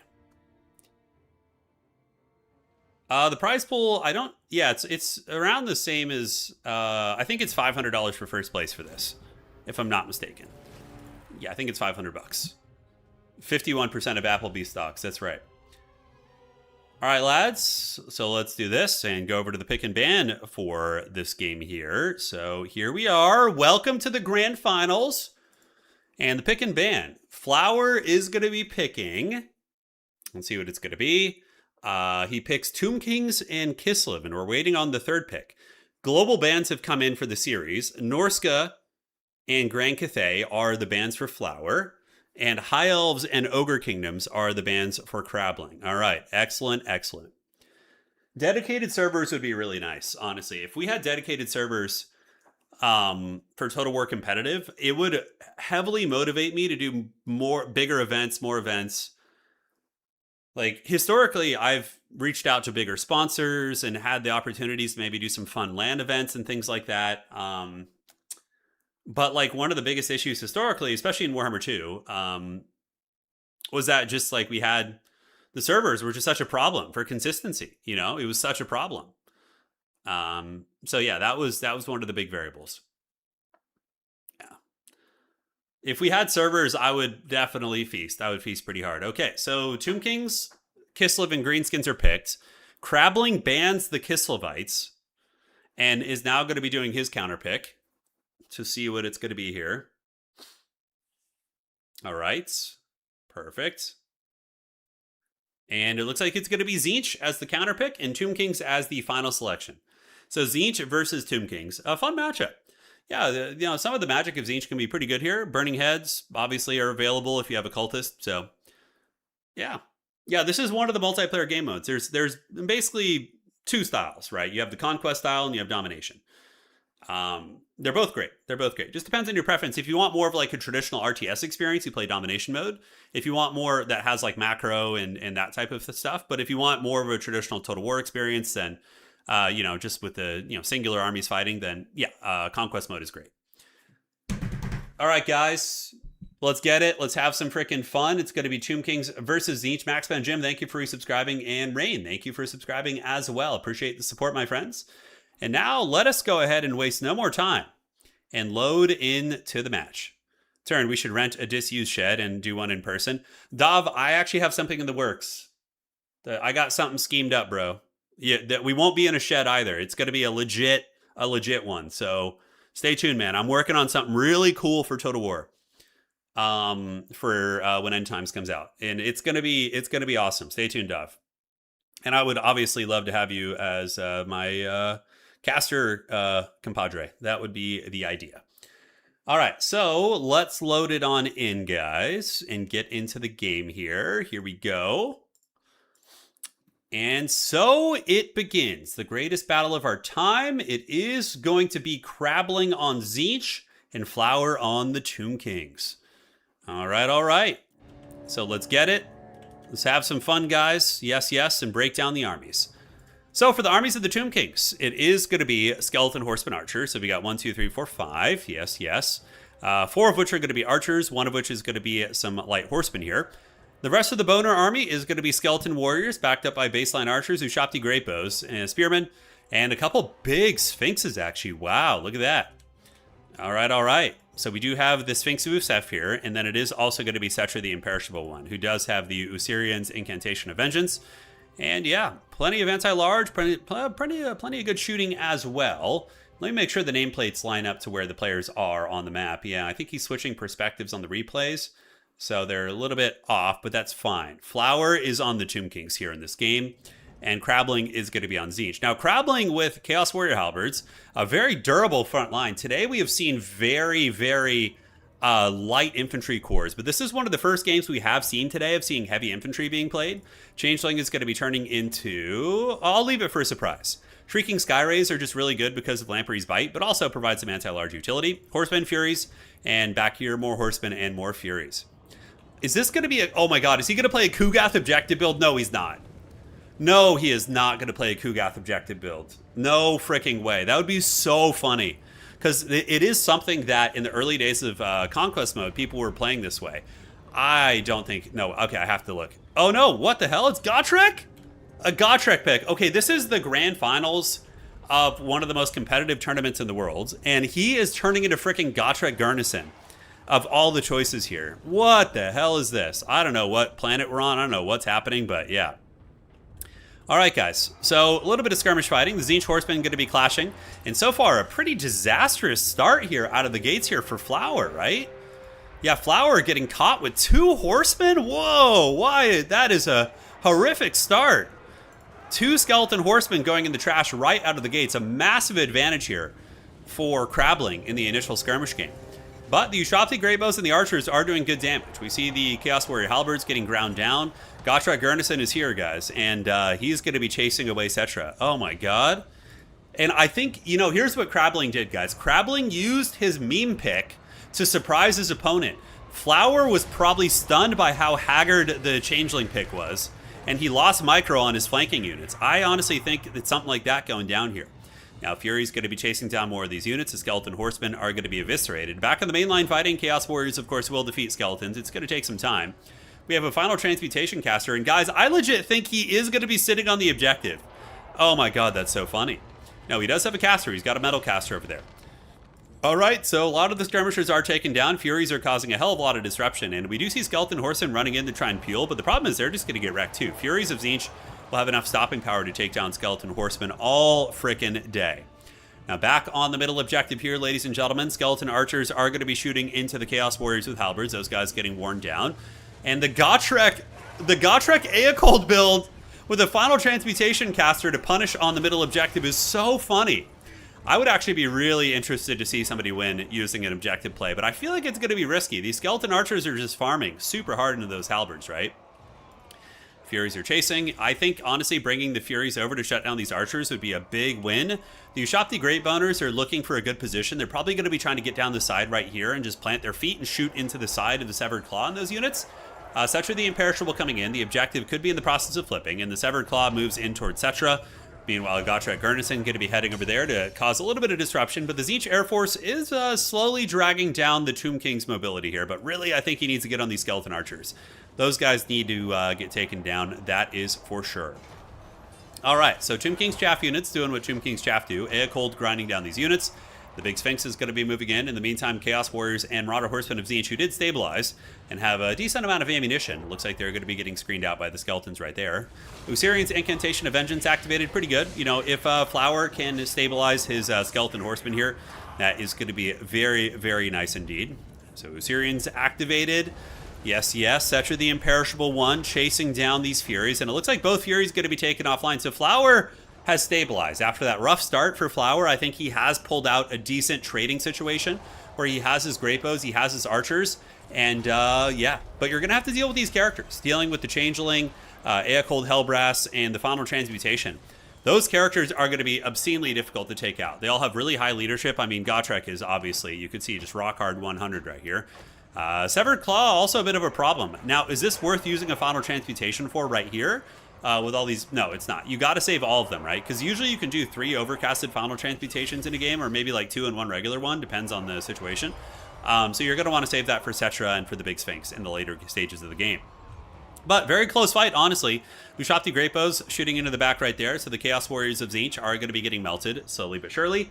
Eocold Hellbrass and these Chaos Warriors fighting the good fight. Ushapti Summon is activated while the archers are teeing off into the Chaos Warrior Halberds. Gotrek Gurdison hunting down the Big Sphinxes, and he is going for it. Yeah, the Changeling. He's taken the form of one of the old world's mightiest heroes. You gotta love the Spasming Bush. Classic stuff like that. But, yep, objective still belongs to Tzeentch. The skeletons obviously probably don't have the most capture weight. I would assume it's the same as Domination Mode, with the expendable units having less capture weight. Cetra, though, doing great work. And I think the win condition for the Tomb Kings is to methodically pick off the characters. If you use Cetra to cycle charge Eocold and or that Metalcaster, force them out of the box, that's going to be massive. And are we going to see a final transmutation soon? I certainly think there's certainly, I'm saying that way too many times, cooking up here. That would be really good, you know, hitting everything, but you need to make sure to get at least one of the big characters. And yeah, this is just like the olden days when people would use Gotrek and Felix boxes back in Warhammer 2. You just isolate Felix and push him out of the box. But Tzeentch character is going to be a little bit more stalwart. The character, the mage, for example, I believe still has like good armor and decent combat stats compared to like, well, Felix even has good combat stats, just a little bit lower on the armored side. Lampreys Bite out here, yeah, 2 uses of that. Oh, those guys need to get in right now and roast these skeletons, although the Ushapti Great Bows are wrecking them a little bit, so I get that. We have seen like 0 magic used by Tzeentch, by the way, which is a little bit tricky because when you don't use your magic, you're not going to be having access to your army abilities with Tzeentch, right? Skirmish going down to the outside, players having a little bit of a cockfight here, and it does look like these skeleton horsemen are going to be defeated by the Tzeentchian horsemen, which makes a lot of sense. The Tzeentch horsemen are pretty decent little fighters there. Archer's almost out of ammunition, at which point they're going to become glorified skeletons. And yeah, I mean, Crabbling might have a play here. Eocold does heal. Yes, he does. Gotrek does not heal. He does not have Felix to heal him with the Helping Hand ability. And Tzeentch coming back in with a whole bunch of infantry action. Yeah, we got some warriors, some halberds, some warriors coming in here, but probably going to be routed by the Big Sphinx. I would imagine Dad is going to come in, and he's going to give him the business. No magic being used yet. Crabbling really holding on to his guns. Flower going to be getting rid of these units here with terror routes, which I think is smart.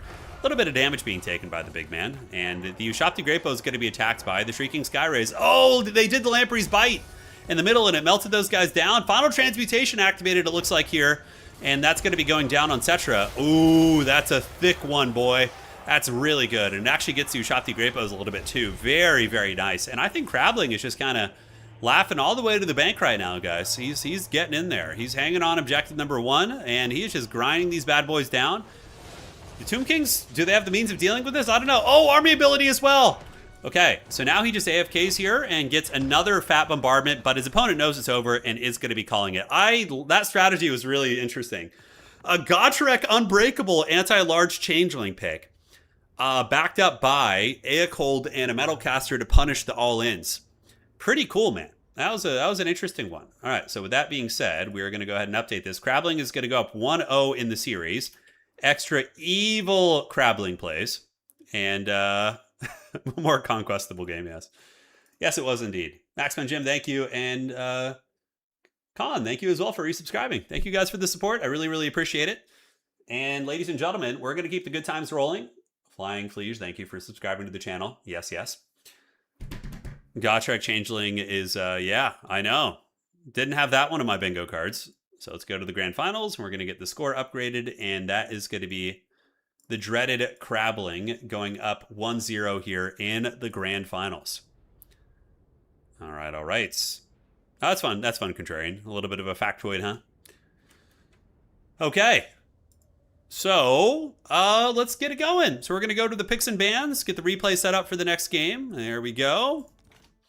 And thank you to Moors for all the admin work you're doing today. Very cool indeed. And let's do that. Let's do this. And then or no Enden? That is the question. All right. I say Enden more replays. So let's get in there, do this. We're going to be going to game a dose between these players. So let me load this up here. Get it all going. Yeah, man. Gotrek was kind of a menace. I mean, he probably didn't get a lot of value. Probably not more than like 700-800. But he was a deterrent, you know. If you've ever seen It's Always Sunny in Philadelphia, it's like the implication, right? It's like the Dennis Reynolds thing. Yeah, it was like the implication of attacking him on that objective will keep the enemies at bay. This is there are different championships for different game modes. This is the World Championship for Conquest mode. If you want the domination ones, I obviously do that for the Total Tavern Finals. So yeah, depends on what you're into. We do it all around here. All right, lads, let's go ahead and take a look at the picks and bans now. Should be about ready. And here we are. So, Crabbling picks Wood Elves, Warriors of Chaos, and Demons of Chaos. His opponent bans Demons of Chaos and is now going to be doing his pick. So we're going to see what it's going to be. Do we need to play Coast to buy a boat for the implication? Yeah, Contrarian, yes. Absolutely, man. God, It's Always Sunny is just one of the best shows of all time. You know, what show I've been enjoying too is the Tires show on Netflix. That one's pretty fun. As far as like modern comedy shows go, it's pretty great. All right, so here we are. Tzeentch is going to be the pick. So we're going to have Tzeentch versus either Wood Elves or Warriors of Chaos. And it looks like it's going to be hard wood. I'm loving Tires. It's very fun. Yeah, it's a great show. Yeah, it is very, very good. And apparently, somebody told me that Shane Gillis apparently plays Total War. He's apparently into it. Okay, so let's get into the matchup, guys. GLH to the F as we get ready to party. Welcome to Game Dose in the series. And we are going to be having... I need to make the names look a little bit better. Give me one moment. They look super haggard there because the spacing's a little bit off. I think they deserve to look more powerful. There we are. And Flower's name. Let me fix this real quick. The power of technology. Yes, flow through me. All right. That looks way better. Cool, cool. So, let's get it. Let's have some fun. Let's break it down and take a look at these armies. So, spawning in on the south side of the map, guys, it's going to be Crabbling, and he is going to be on the hardwood. Coming in with Tzeentch this time around, it's actually going to be Flower, so Flower is going to be bringing the Changer of Ways. And for Flower's army, he's got a front line of blues, which is good. Blues do fire damage against Dryads, which is nice. Regenerating shields in land battle-esque formats. In Conquest, you can kite with them and regenerate their shields very effectively. We got a couple Chaos Knights, which have been meta against Wood Elves for 1,000 years. A third Chaos Knight of Tzeentch, which you gotta love. And then you do also have Marauder Horsemen. Now, normally the Chaos Knights can run into some tough situations because of the Wild Hunters of Kurnus and the Great Stag Knights, but it looks like actually Crabbling is not going to be doing any of that. He's got Dryads, Eternal Guard, a couple units of Glade Riders, but mainly just an Archer Corps of Hagbane Tips. No armor piercing here. Now, if I had to look at this army objectively, I would say it doesn't really have good answers for Chaos Knights. I mean, you have the Eternal Guard. That's the best answer. But aside from that, none of the archers are the armor-piercing variants. The Glade Riders are going to get rolled over. And yeah, Dryka can Melkoth them, which is one of your best bets. So we got Dryka and the Waystalker as well. But I think the Wood Elf army, if I had to say just based on armies, they look like they're in danger. Just based on army compositions. Again, players can, change things with their skill. And, misplays can, of course, alter the outcome of things that may look grim. But that is going to be tricky. All right. So, ladies and gentlemen, let the Nurgling feast. Let's have some frickin' fun and see what's cooking. All right. We do also have the followers of the Great Eagle, a very meta chariot. You see them quite a bit, actually. So, skirmishing on the outside. I am really curious how they're going to deal with those Chaos Knights. The Tzeentch Lord, getting hit with an Arrow of Kurnus, going to be losing a fair amount of HP right here. Looks like he's moving in, trying to drop a Staff of Change on top of the archers, perhaps. Yeah, this is a risky one from Flower. Throwing your Lord away in the first, minute of the game would be one way that you could certainly crawl back from a bad build lineup. That is for sure. Looks like there's going to be a pink fire right there going down on the Glade Guard.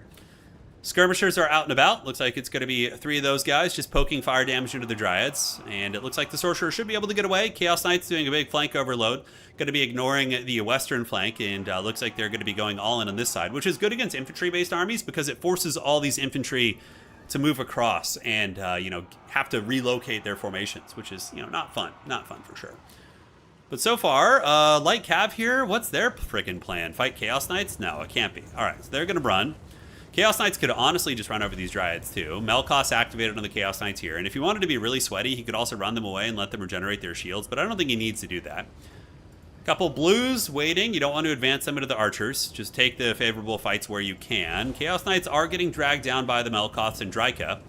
And the Sorcerer Lord of Tzeentch has also taken a bit of a beating. Crabling, though, ill-prepared to deal with these knights, that is for sure, but it's not impossible. If he can get his opponent with some of the spears and catch him slipping, it could happen. Right here, Chaos Knights pushing back against the Hagmane Tips. Looks like the Hagmane Tips were on a little bit of a vacation to try and take down that Chaos Sorcerer and do a little bit of poke to those guys. And now the Knights are going to take the fight. They're going to be fighting the Glade Riders right here. I mean, shooting with archers in the back against their shields when they're facing the wrong direction, not a bad idea. But the Chaos Knights immediately farm, 300 value right there against those guys and take pretty much no damage on the riposte there.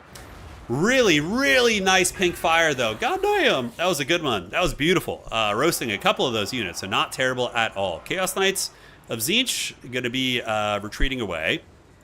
Getting hit with Melkoths. They don't want to be fighting the spears, obviously.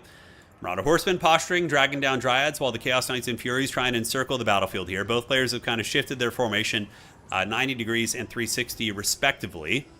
Blues getting good firepower, actually killing a freaking Waystalker with the pink fire, with the blue fire. That is incredible. Yeah, so big miss micro there by Crabling. There's no reason to lose a small SC character like that to blue fire shooting, that is for sure. All right, some Marauder Horsemen chasing down these skirmishers. Fury's going to be locking down these Glade Riders with the Chaos Knights. And now the Chaos Knights have gotten into the cookie jar with a full erection. Just full rage boner right on top of those archers and those horsemen. And there's a world in which they just bowling pin right now and knock down all these archers one by one. Two other Chaos Knights still online here. These Chaos Knights going to be attacking into the Dryads as well as Dryka. Those Dryads going to get folded. But we do see the Malevolent Dryad summoned by Dryka. Not a bad play. Try and tie down the Chaos Knights and get as much damage as you possibly can. And pulling around the outside, we have Chaos Knights of Tzeentch who are looking for a home. These Chaos Knights did get bullied down, though, I believe. Yeah, no, those are Marauder Horsemen. Where'd the Chaos Knights go? Did they end up surviving? It looks like they retreated. Okay, the horses look kind of similar from a distance, but... Yep, they are actually right here. They're going to be clashing with these light horsemen who are being used to run a little bit of interference right here.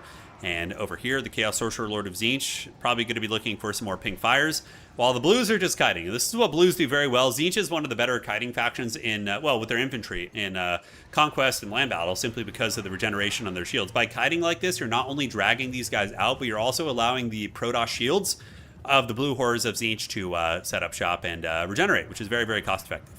Dryads having one good trade there, dragging down one of the blues. But how are the Chaos Knights doing? Are they going to be able to get in and penetrate, or will Dryka be able to carry this game? I don't know. Stranger things have happened. The followers of the Great Eagle are very beat up. The Chaos Knights have not quite been able to get into the cookie jar, which I'm super surprised about, right? Like, it looks like they would have all the opportunities in the world, but that's what happens when you have really high-level players playing, right? Sometimes they can make things look easy, or make things difficult that would otherwise be easy for their opponents. There is a Tzeentch army ability right there. These Chaos Knights going to be attacking into the Race of the Frozen Heart. Pretty even battle, all things considered. That Chaos Sword kind of on the precipice of being sniped, though. He definitely could get turned around on by those Glade Lords. And Dryka didn't hear no bell whatsoever. Yeah, there's a Pit of Shades going down to the backfield. That's nice. Yeah, getting the Chaos Knights a little bit, dragging some of the HP off them. Not bad at all. 2 Chaos Knights left on the battlefield. Those archers need to go down. And it looks like there's like nothing protecting them, man. I mean, Chaos Knight's going to be coming to save the Sorcerer Lord right here, who's very, very low. And Dryka, I mean, she has a decent late game carry. Look, if the late game comes down to Dryka with a couple freaking Eternal Guard on the battlefield, that could be it. I mean, Chaos could 100% lose. And it kind of looks like the Hardwood is maybe in actually a good position here. Those archers are going to be zeroing into the Chaos Lord. Or at least they should be.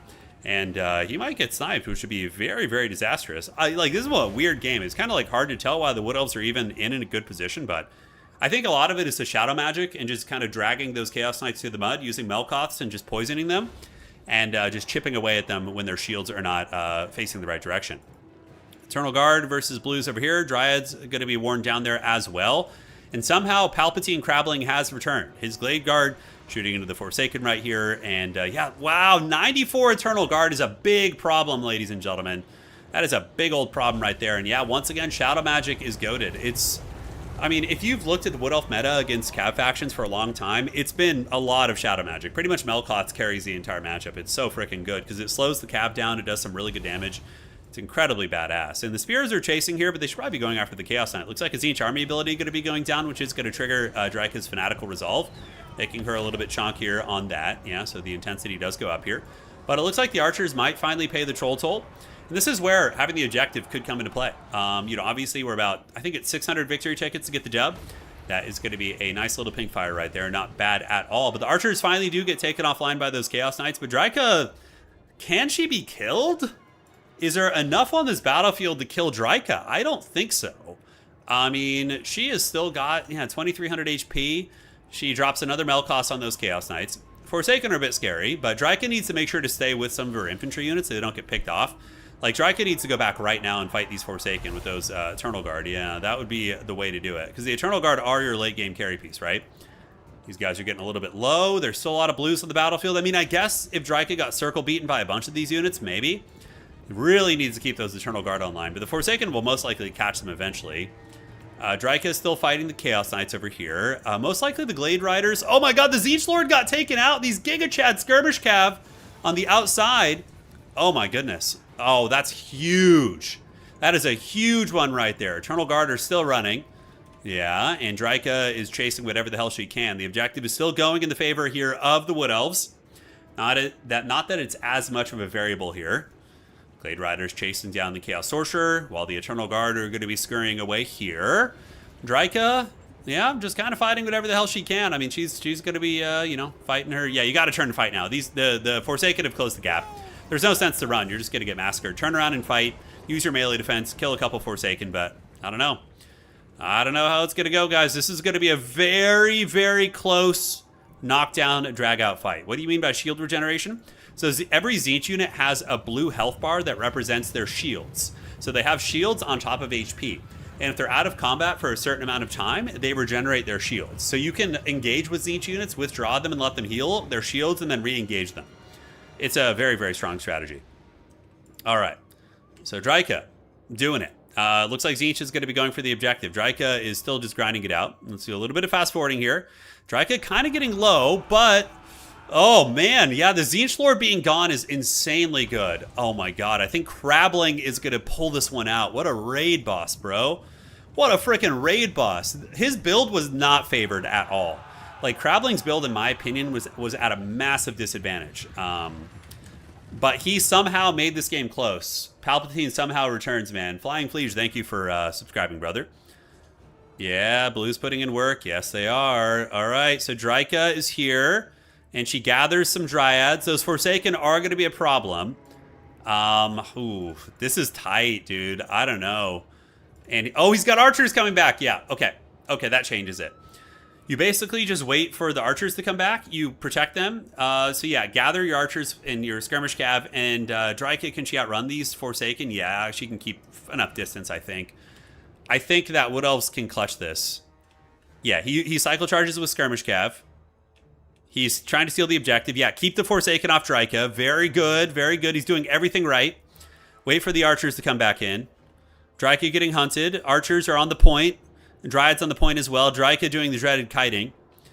If Draika gets smashed up by these Forsaken, though, that could be a disaster. I mean, she might lose that, actually. She might lose that.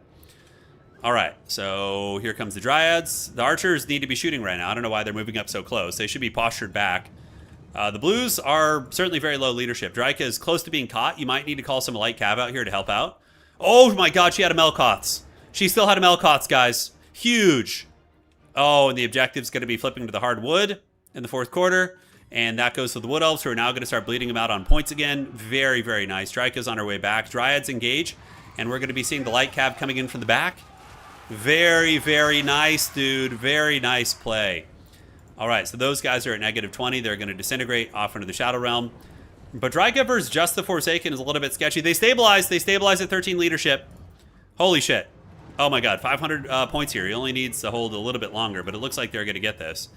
Draika is just going to have to fight. Wavering. Did the archers come back? Oh my god, the archers came back. That's huge. Because now they can crumble these Blues most likely. Yep, here they come. They're going to be crumbling the Blues with the magic damage. Yeah, wavering, encircling. Very gremlin-like. Very gremlin-like here in this game. Draika teasing. Those guys are going down. A charge would do huge work right now. You got to get those Blues offline and isolate the Forsaken. But I think Draika can probably beat them. With cavalry support, what's going to happen is the Forsaken are going to get slammed in the back over and over. But man, those guys are still alive. Holy shit, 800 HP right there. The archers need to stay online if they can. Yeah, we're going to see. All right, so charge coming in once again. Draika stealing the objective. Oh, down they go. So those guys are down to the trash, and Draika is going to have to take a fight here soon. Oh my god. This is a wild game. This is a really, really good match. We got Forsaken coming out. Draika going to be trying to flip. Oh my god, look at the Benny Hill. This is so Benny Hill, bro. All right, Draika engages. It is on, ladies and gentlemen. The tree branch woman is in. And she is going to pick off Forsaken models. It looks like she's wearing the workout bands on her legs when you look from a distance. It's so funny. So the blues are offline. The archers are shattered. Yeah, you don't charge head on into Forsaken here. This is pure gremlin mode. Oh my god, it's like watching AI play. I feel like I'm watching an AI control those units. All right, now it's just Draika versus... Oh shit, Tzeentch might win on objectives. Oh my god, Tzeentch might win on objectives. Holy shit, Draika's got to fight. Oh my god, Tzeentch is going to win on the objectives. Holy shit. Oh my god, they won on the freaking objectives. Oh my god, Flower won it. It's so sweaty. Holy shit, bro. Oh my god. Oh my goodness. All according, yeah. Oh my god. Classical Tzeentchian schemes. Yeah, no kidding. All right, guys. Let's go to the breakdown of the post-game screen. That was a wild-ass game, bro. All right, let's do the brackets here, and we're going to get that. All right. Here we are. So 1-1 series. 1-1 series. All according to plan, yes. All according to plan. The Haggard Sweat. Yeah, that's what you guys want, dude. Honestly, I think that the Wood Elves would have won that if he just fought earlier. If Draika just probably stood her ground and fought, you know, maybe she could have broke those Forsaken. It's hard to say. Yeah, that was a cockfight. 1-1 in the grand finals, ladies and gentlemen. 1-1. All right, so let's go update the brackets. I'm glad to have a contested series here. I'm not going to lie. Always good to get those going. Okay. So looking at the value, we didn't get a chance to do that yet, so let's switch over here. Tzeentch did all right. Chaos Knights were really held in check, though. Look how hard the Chaos Knights got shit on. Wow, they did not have a good time. Cherry did good. Forsaken obviously did great. Forsaken are just such a good infantry unit. Honestly, might be one of the best infantry units in the game. And yes, now's a great time if you guys are enjoying the stream. Please do drop a like for all of you guys on YouTube. And for those of you guys on Twitch, consider following if you want more Total War and honestly just RTS competitive. We do a ton of RTS games and focus on the tournament and competitive elements. So thank you guys so much. All right, all right. So what do we got here? Yeah, archers kind of did okay, all things considered. Yeah, even though they weren't Starfire Shafts, they did not do bad. They did not do bad at all. Okay, so let's switch it up to the brackets. Get the next game ready to go. Meanwhile, our glorious admin Moores is going to be setting everything up here. So we're going to be going to game Trace in the series. Replays, yes, replays for the replay god. And again, if you guys are interested in seeing the earlier rounds, make sure to head over to Dov Plays channel. Dov, if you could drop a link to your channel, that'd be great.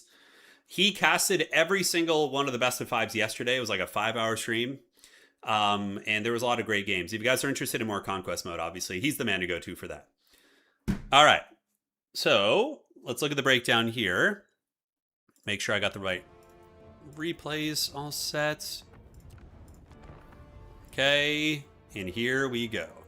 They get turned into spawn as a reward. Yeah, it sounds like a great one, man. It's awesome. Who doesn't want to be turned into a chaos spawn? No, it's not my birthday today. Not today. That was, God, dude, I'm almost 40, dog. It's coming for me. There's a link to Dov's channel. Yes. Check him out. He's the man. Dov rules, dude. Yes. Okay, so let's do that. Looking good. And now it's time for the picks and bans. Thank you again to Moores and the admin team for doing some great work here. I'm loving what they've done with the place. And here we are. All right, so for game 3, Flower picks Wood Elves, Kislev, and Dark Elves. And we're waiting for the ban to come in from Crabling. So Crabling is going to be banning one of these 3 factions and then picking a faction of his own from the remaining factions. Of course, excluding the global bans, which are included on the left-hand side of the screen. And then going from there. I'm almost at the Uncle Rico stage. I am, dude.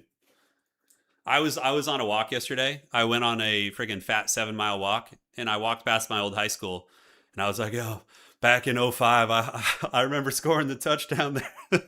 I felt Uncle Rico rising in me, dude. I felt it.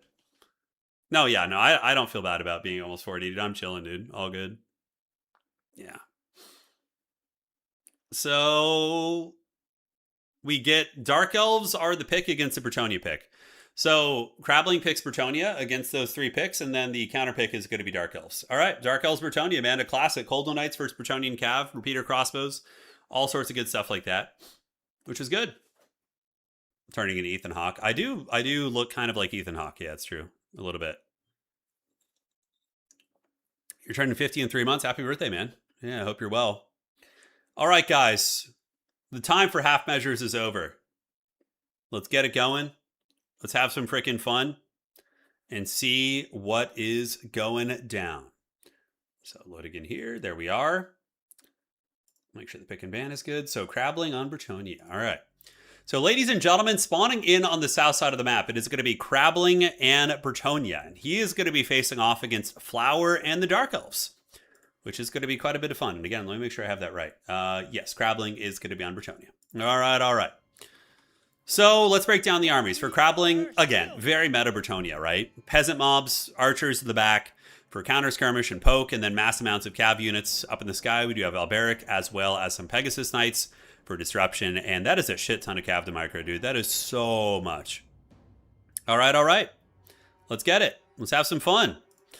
So the Dark Elf army is going to be repeater crossbows, Coldwell Knights, and a Beastcaster, most likely with Flock of Doom. Yep. And yeah, this is about, like, some things never change. I feel like I have been transported back to 2020, and I'm casting Total War Warhammer 2 right now. It's basically the same exact shit. Bretonia using peasant mob front lines, you know, with a couple archers, and then the rest of the army is going to be mobility here. So the new stuff is not out yet. It is in the thumbnail. The thumbnail was given to me. You know, I might have not put the new stuff in the thumbnail, but, you know, because it's kind of misleading. But yeah, no, it is no new stuff today. It is just kind of showing the hype for the end times that is to come. Best of 7, guys. Best of 7. Yeah, it's going to be a good, sweaty series. So Bretonian Peasant Archers are keeping the Dark Riders at bay. Mass amount of cav in the wing. So Knights of the Realm. We do have Knights Errant as well. And then we do also have Knights Errant here. Pegasus Knights and Alberic. Yeah, Alberic is kind of the GOAT, honestly. His ability to give anti-large to anything is just so freaking good. But it looks like we're going to have 2 separate fights on both flanks. We're going to be seeing Crabbling fighting over here against Flower's Dark Elf Force. And is he going to rotate away? It looks like the Coldwell Riders are moving this direction, and the Dark Riders are trying to move up. This is a pretty classic thing. You know, having the repeater crossbows behind Coldwell Knights pushing up to engage against armored formations. It's very, very common. Very strong as well. Pegasus Knights flying overhead. Alberic, are they going to dive in? Okay, we get Knights Errant engaging with some spears, unfortunately for them. The Pegasus Knights, it looks like they want to attack these Coldwell Knights, but they're probably waiting for the Knights Errant here to get in position. But 1 unit of Knights Errant is going to be put in the trash can. Peasant Archers, a little bit haggardly stacked here. Definitely could split those guys up. But now we have one of the first big sends right here. Pegasus Knights getting in. Alberic is going to be using his Trident and Manon. And Wyson's Wild Form activated on the Coldwell Knights. Bretonian Cap coming in as well. And suddenly these Knights Errant do have anti-large, plus 12, which is pretty cracked. And do they manage to take down one of the Coldwell Knights? But, I mean, honestly, committing Pegasus Knights into your opponent's backfield is very risky. And I can't help but think that Flower is going to be favored back here, right? He's just going to farm these Pegasus Knights. Alberic is doing fine, but Bretonia, a lot of their cav units are pretty out of position, right? They're all over here, and those Pegasus Knights just get put in the trash can. That is not a cheap unit. That's like 1,200, 1,300 gold, give or take. Yeah, hard to say. All right, so Alberic going to be diving in, putting a little bit of harass down here under the Dread Spears. And the Knights Errant going to be chasing off some spears, but so far, Flower's position is holding very, very well. It does seem like the Coldwell Knights getting that backfield fight were a little bit favored there. But now Bretonia going to be taking Knights of the Realm and Knights of the Realm, a 2v1 sandwich right here for the lady. They get in there, and those Coldwell Knights are going to have a pretty terrible time. It looks like there's going to be a Wyson's Wild Form activated, giving armor, which is actually very good against Knights of the Realm who do lack armor piercing. Here, these Knights Errant being hunted by a lot of scary cav, and now we do have the Murderous Prowess activated, so the entire Druchii army is going to be on some murder boner steroids. In the meantime, Alberic, where is he engaging? Probably right here, yes, against Coldwell Dread Knights. And now he's going to be charging with some Knights Errant. Curious what he's going to be doing with this unit. We'll see where they end up going. But yeah, Alberic trying his best to put this game on his back. Knights of the Realm here, having a pretty attrition-heavy trade while these Knights Errant are running from these Coldwell Knights. Honestly, they could probably just turn and fight considering the health. Peasant mob AFK back there. A couple peasant archers have come back online. And we have yet another blob fight. Knights of the Realm engaging with Knights Errant against the dreaded Dread Knights and the Coldwood Knights. Peasant mobs coming in, and what's really funny about Alberic is he turns peasant mobs into spearmen. They get a bonus first large of 12, which actually makes them pretty decent right there, that's for sure. All right, couple archers are going to be lurking in the wings, shooting in where they can. Looking elsewhere on the battlefield, the repeater crossbows are still online. At least one of them is, or two of them there, and that's going to be very devastating. I do feel like Flower is in more of a commanding position this game. But again, hard to say. Alberic is such an insane carry, whereas the High Beastmaster is not. So Alberic could put this game on his back, and it looks like he very well might be doing that. I don't know. Dread Knights are getting a little bit low. This is something that needs to be brought back to the battlefield. Oh, man, not having your Knights of the Ebon Claw in the main fight for that long is brutal. They were actually just chasing down these guys here. Yeah, you got to get those Knights of the Ebon Claw back. Oof, they're going to be a difference maker. That is for sure. All right, Trident Manon. Gonna go down, splash on these bad boys. And I'm really loving the Weisson's Wildform play. I think it's kind of badass against Knights of the Realm, as well as Knights Errant, because they do not have good AP. Bretonnia still has a fair amount of archers online, though. They've got some archer support saturating in. Objective is owned by the Druki. And the Knights of the Ebon Claw are going to be an issue, but I'm starting to think that Bretonnia might be pulling this one back a little bit by just having Alberic and his haggard remnants grinding down these cav, while the Knights of the Ebon Claw are just kind of on vacation. But if you can keep the Dark Rider Repeater crossbows alive and just have them support the Ebon Claw Knights, you should be able to kill a character like Alberic. Right there, Flock of Doom activated. I don't know if that was worth it. I think that was kind of a misplay. Flock of Doom probably would have been better suited over here onto these Dread Spears. So it is what it is. All right. Ebon Claw Knights coming back into party. Still some Cold One Knights in play. Alberic with his haggard anti-large peasants getting the job done. Alberic's a little bit low, but I would wager there's still some healing. Ooh, Dwellers Below to counter the Knights of the Ebon Claw. I don't hate that. I don't hate that at all. So, yeah, full health Knights of the Ebon Claw. Bretonnia screwed. Maybe. Stranger things have happened. We've had games today where it kind of looked like somebody was in the trash can. I would agree that the Dark Elves are probably favored here, but you never know. Tormentor Sword, really good. Ebon Claw getting Whiplash. I love that. Nice. And that's going to be a Dweller's Below, but unfortunately, yeah, he switches it to an Earthblood at the last second, or a Regrowth, if I'm not mistaken, to keep him fighting there. Yeah, because those guys moved out of the kill box for that. Okay, so Alberic's going to be trying to fight the Ebon Claw Knights. Yeah, that's game probably. I think it's game. The Ebon Claw Knight's going to drag you down. Repeater Crossbow's going to be chilling. Bretonnia doesn't have any Knights around the battlefield, really. And it looks like Flower is going to be taking another game off Crabling. The past two games, guys. He is coming for blood here today. All right, all right. It is the Beastmaster and a Beastcaster. Extra evil. Alberic, though, saying he didn't hear no bell. Peasant mobs coming in. Some archers trying to provide what support they can. Alberic, of course, a great anti-large fighter. Flock of Doom activated on the peasants is a good choice to just try and break them quickly. But yeah, Alberic, there's no chance. Repeater crossbows will get him. The High Beastmaster can shoot him with the anti-large. More Cold One Knights coming in, and that is going to be the end of the road for the Duke of Bordello. And victory for Flower in Game 3. GG, well played. Druki getting it frickin' done. All right, all right. So that is going to be 2-1 for Flower in this best of 7 series, guys. Very cool. But honestly, Crabling had some colossal mistakes in the beginning. Like throwing those Pegasus Knights into that back engagement and getting like half health off a Golden Knight and then just dying with them was really rough. So there was a couple of early game trades that I think took Crabling out of contention, even though I think the builds, either one was capable of winning, right? Alberic did fine. Pegasus Knights got 300 value, pretty rough. And yeah. Cold One Knights are just so good. I mean, Lizardmen, Cold One Knights, like all those equivalents, yeah, they're just so nasty, so cost effective. All right, GG, well played. Let's get it cooking, guys. And we are going to be prepping the next match here. So now Flower is going to be up 2-0 here, or 2-1, excuse me, against Crabling. And we're going to get the next pick and ban going. All right, all right. So let's do it. Moores is going to get started on that and do it to it. Yeah, I see your message complete. I'm not going to change it today because I don't know how, but I will take a look. Yeah. Copy that. So run them in between games. Got it. Okay. I'll look into it. Okay, cool. So here we go. Crabling picking Warriors of Chaos, Lizardmen, and Doc, Demons of Chaos. And now we're just waiting for the counter picks and all that goodness. Yes, yeah. So we have, this is great. OD Embers VM Grand Finals is super fun. It's like That's like a historical battle. I'm trying to think of like a rivalry. That is like Green Bay Packers, Minnesota Vikings, I guess. Who are the main rivals of the New England Patriots? I'm trying to remember. I guess would it be a New York team? Is it Giants? No, I can't remember. I haven't followed the football in a long time. But it's kind of like one of those historical rivalries, right? Which is fun. Yeah, with these guys. So it is going to be Vampire Coast, apparently picked for one side. So we get Vampire Coast being picked for Flower, and then he bans Warriors of Chaos. So I think the smart pick here would be, well, personally, I was going to say, I always felt Demons of Chaos really counter Vampire Coast. Just because the Blues and the Pinks army is so devastating with like a Greater Lord of Change, and then you could just have the mobility from other gods.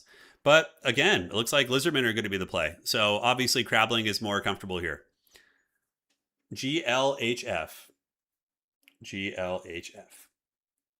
All right, guys. Fasten your seatbelts and get ready to go.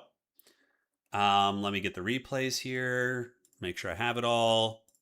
Yes. And let's go replays. Cool. Looking forward to seeing all the players from Conquest and Domination meet together in frickin' Total War Warhammer 40k. It's going to be so fun seeing all the old names playing against each other again. I'm very excited for that. All right, Coast vs. Lizards. It's Warhammer 2 time. Yeah, we saw this matchup a lot. We saw it quite a bit. And there we are. Loading into the match. As we approach match number 4. All right, so Flower is going to be on the Vampire Coast. And we are going to be seeing Crabbling on the Dinosaurs. Yes. Curious about the global fan factions. Are they considered? It's just a lot of the global bans are based on the people they're playing against, because you kind of know what your opponent's good at if you're involved in the competitive scene. So yeah. Anticity he did play in this tournament, but he doesn't play a lot of Conquest in general. I think if Anticity practiced Conquest he puts like 99% of his time into Domination, but if he practiced Conquest, I think he'd have a decent chance. Yeah, for sure. But it's a different game mode. There's definitely a lot of different fundamentals. Yeah. All right, ladies and gentlemen, let's go ahead and break it down. Taking a look here at the armies of Crabbling. Crabbling is going to be playing the dinosaurs. He has got a big old swarm army, which makes sense. Pretty typical against Coast. So you got skinks, you got cohorts, couple skirmishers, a frickin' Quaddle. Now, Quaddle, magic damage, armor piercing, chain lightning is good as well. Most likely just an AP monster to fight against the armored crabs and the Prometheans, and also contest the skies if needed as well. And aside from that, let's see what's going on. Perfect. Slan Mage of Fire with Burning Head. We do have the Ancient Salamander and a second Quaddle. The dreaded double Quaddle build. All right. One last comment. Yeah, no, for 40k, there should only be one multiplayer game mode. And I'm fairly certain, if I had to guess, I think it's going to be Conquest with maybe more objectives involved somehow. Or it'll be like a crossover between Domination and Conquest, where you get an army, you get reserves like Deep Strike, but not like resummoning of units, but you have multiple objectives instead of just one. That is my suspicion. All right. So for the armies here of Old Flower, Flower is going to be rocking a pretty combined arms force, deck dropper handguns and bombers, dickhand mobs, Lampreys Revenge, zombie gunnery mobs as well, and then we do have the Vampire Fleet Admiral with polearm here. All right. So guys, the armies are going to be advancing up, a couple handgun mobs in the back, or hand cannons I should say, and hand cannons here as well, just to blunderbuss things down. And yes, so it begins. Laser fire coming in from the Skink Skirmishers. They got their las guns, and they're definitely very good against animated Hulk type units. The Vampire Coast hulking forward. Looks like they do have 2 crabs, one of which is Lampreys, yes, and then 2 animated Hulks, so pretty good mass in their army. But they definitely could be kited by the Lizards with that Ancient Salamander. The Ancient Salamander is going to be very good at clearing out these hand cannon units if used correctly. Up here on the side, a little bit of firepower going down from the deck dropper bombers, getting some good DPS under the Skink Skirmishers. The Quaddles are waiting in the wings right now, hanging in, seeing what's cooking. And yeah, not bad damage at all as they do retreat back. But now some of the guns, the handgunners are going to be unleashing, as the Vampire Coast is going to be getting their clutches on the objective out of the gates to get the bleeding started. is the Quaddle going to be landing in here and fighting? Got to be very careful. I mean, there's a hand cannon unit right there that could keep them in check. Quaddle number 1 is beat up. The caster is going to be a Slan Mage of Fire, so there's not going to be healing for these Lizardmen dinosaurs. I mean, potentially an opportunity to see a Rev Crystal. Well, does he have one anywhere? No, he doesn't. I thought he might have one in the trees back there or something, but no Rev Crystal is going to be in play. All right, heavy skirmish from the dinosaurs, a lot of poison darts, and we are going to be seeing the first skink cohorts being sent in to fight the zombies. Burning Head, where do you want to get it? Probably right here. This is the biggest dickus of Burning Heads. Zombie Pirate Gunnery mobs right here, Zombie Pirate Gunnery mobs right there. That is going to be very, very strong indeed. All right, the battle rage is on. The Quaddles have yet to be committed, and there is going to be a Quaddle magic bombardment right here, and it looks like it is going to be partially dodged. So nice micro there by the Vampire Coast. He is able to get away, and yeah, he is chasing those guys back and causing a little bit of havoc. All right, skink cohorts in the front line clashing with the zombies. In the meantime, the skink cohorts with javelins being overwhelmed by the Crabos. No surprises there. Big macro look at the battlefield. Another lightning bolt coming down from the Quaddle, and it looks like there's going to be yet another one from the Quaddle here, as the Quaddles are desperately trying to shut down some of the hand cannon mobs in the back, and there is going to be a Burning Head, which is going to be tickling the pickle of these 2 units right there.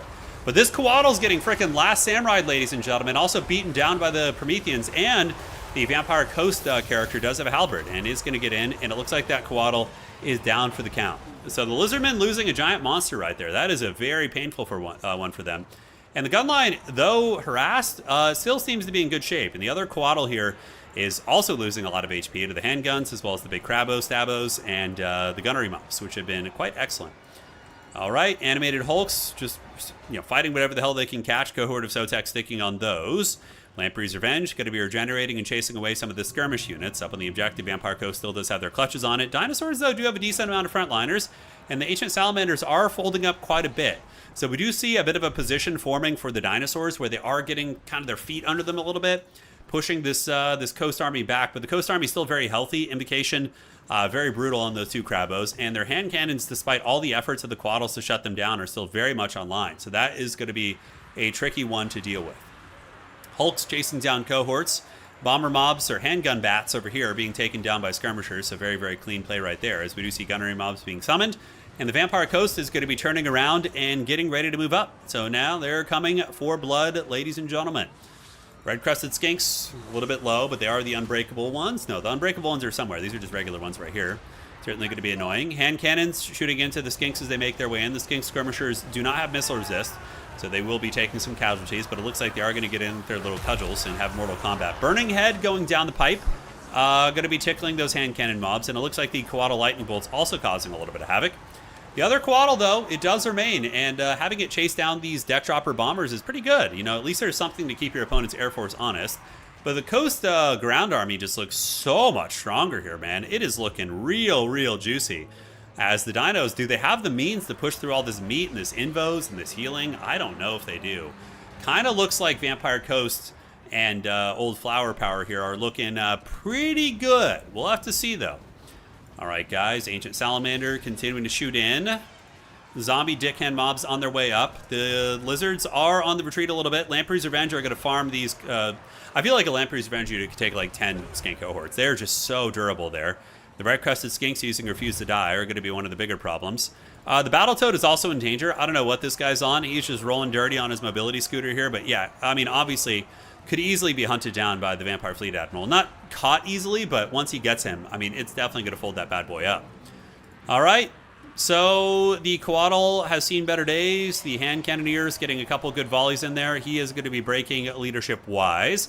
Zombie halberds cruising up and fighting the Ancient Salamander, which is tied up in combat. Pretty disastrous. I mean, they're okay in melee, but kind of lackluster, all things considered, for the cost you're paying. And yeah, it looks like Vampire Coast is just straight up in a winning position right now. The Slan is being hunted by a bunch of crabs. There is going to be what appears to be a banishment coming in from the Slan over here, which is nice. Very, very good banishment. That was a beauty by Crabling, but I don't know. I don't know how that is going to be going down. All right, guys. Rotting Prometheans and Rotting Prometheans activated here. Flaming Sword of Ruin is cooking. I mean, it will help the cohort, but not too many other units are going to be benefiting from that, so not going to be a super impactful one. Pistol Mob is called out. Just a little bit of a summon. Always nice as like a screening tool here.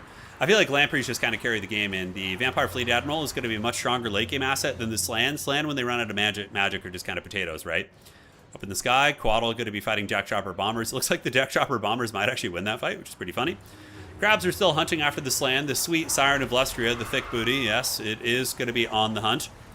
So they're moving, and ye old rotting Prometheans chasing down the Slan. And guys, I think we're going to be seeing army losses for the Lizard soon. Vampire Coast, you know, they wanted the Lizard trinkets to take them back to Luther Harkin, and they got the Lizard trinkets. I think they are going to be belonging to the Coast for now. Coatl's coming back in. Slan is just on his mobility scooter, just unleashing the power of Walmart with all of his with all of his power. He is at negative 55. Army losses coming in. GG, well played, ladies and gentlemen, and that is going to be game 4 in the series. Pirates of Sartosa. You remember when Pirates of Sartosa were actually had that? Yeah. But Flower claims victory in game 4. This is really, really sketchy for Crabling. If Crabling loses the next game, ladies and gentlemen, that is going to be all she frickin' wrote. Yeah. Could be a shorter stream today unless Crabling pulls back some games, which is all good. You know, short and sweet. Ain't nothing wrong with that, baby. Okay, so let's break down the value. The hand cannon mobs, I felt like they, at least one of them did good. Yeah, the other one died early, but 900 here. Handguns, 200, 400. Crabos were the carries, right? 1600, 1700 here. Very, very good. And for the dinos, yeah, Coatls just got punched right in the wiener. The Salamander didn't have a good time either. Corey, thank you for the jewels. Uncle alert, thank you. Yes, I am in uncle territory now. I'm almost 40, so it's coming. It's coming. All right, lads. Very fun times indeed. Now, let's get it going. Let's get into the next game and see what is going to be going. I know Crabling losing to Crabs. Who would have thought? It was his unholy weakness. They did their homework on Crabling and saw he didn't want to hurt his own people, the Crabs, yes. So that was that's how that went down. Okay, guys. So let's go to the brackets. That is going to be Flower going up 3-1. And now let's look at the history of the players a little bit, yeah? So Flower defeating, not defeating Crabling, but 3-1 here. Flower defeated Snail Cream 3-2. So even though Snail Cream got defeated by Flower 2-3, having a very close series, he then got crushed by Alfredino 4-0 earlier. And Alfredino went 2-3 against Crabling also. Man, it's like you try and do, you know, in MMA and martial arts, they have what's called MMA math. You know, where you're like, well, this fighter beat that fighter, so this fighter should be that fighter. But it's the same here, right? Like, it's matchups really do make a difference. Like myself, I play a lot of tournaments, and there's some players that I think are overall better players than me, but I tend to beat them. Whereas vice versa, like, you know, it goes both directions, right? Like I lose the players that I sometimes think I'm more experienced than because of their play styles, and, you know, it matters here as well. All right, guys. So I know, Dow, I know. That's how it goes, dog. You gotta suffer. So we're gonna be switching on over here. We got that updated. Let me get the replays in and go from there. So that is gonna be this. Good. And let's do that. Do this here. Perfect, perfect. And then we get that going, is what happens. Pwn loses to everybody equally, yes. Pwn is an equal opportunity employer. He takes no prisoners. All right, lads, let's go take a look at the picks and bans, shall we? For game 4 between these two mighty champions, we have Flower up 3-1. Flower picks the Wood Elves, the Kislevites, and the Empire. Now, for personal reasons, I would have a bit of a chubby if we got to see another Empire game. But Kislev, you know, I'd settle for Kislev too. You know, my wife, of course, is Polish, so we got some Kislev influence in the household. Our household is basically like an Empire Kislev household. And let's see what this is going to be. To jest bardzo dobrze. Thank you for becoming a member, CB. Thank you. Hey, Jack, I appreciate that, man. Are you new here, Jack? Have you been around a hot minute? Tell me your story, brother. Tell me your story. Okay, Kislev. So we have a powerful Slavic duel. Now, I personally feel that Tomb Kings are favored. Historically, Tomb Kings were probably a little bit favored in this matchup. But I don't know what the meta looks like nowadays with this matchup. So we'll see.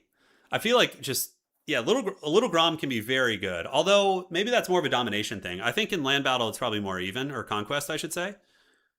In domination mode, it was definitely Tomb King's favored for a long time. Yakshimash? Oh, you're asking me, Yakshimash? Jestem bardzo dobrze. Jestem bardzo dobrze. And then what would I say in response? Would it be, I could say AT, right? Which is like, and you, or I could say Atso GBA. Oh, man, I can't remember. I'm starting to learn Polish. I'm a little bit rusty, but I've been a little bit slacking on my lessons, but I'm learning some. First stream, but watched a few videos, never seen a tournament. Yeah, Jack, well, happy to have you here, man. All right. Here we are. And yeah, so basically what happened is, let me explain the pick and ban process to you guys. Homie picks 3 factions. He picks Wood Elves, Kislev, and Empire. His opponent then gets to counterpick his 3 factions with Tomb King. So he's like, okay, I'm happy to play any of these 3 factions essentially with Tomb Kings, except one, which you then get 1 ban for, which is Empire. And then he has, then Flower gets to pick between Kislev and these guys as well. Atso Chibe. Yeah, that's what it is. Dziękuję bardzo. Dziękuję bardzo. Yeah. Yeah, Atso Chibe. That's what it was. Thank you. Yeah, I was studying that. Yeah, I was learning about like name introductions recently as well. So like, yeah, what would it be? Yakmam Naimye? Or then it could be, if I wanted to like ask somebody's full name, it would be Yakshe Najivash. Would that be it? Yeah, I think so. And I could say like Najivamshe Nicholas. Well, I was about to say my full name. You guys know, but yeah, yeah. So I'm learning a bit. I'm learning a little bit. And you know, I could say like, what would I say if I wanted to like Lubier? And then be like, I could say, yeah, like Luby is to like. I'm learning. There's still a lot. I just started, so I'm just learning like basic introductions and things like that.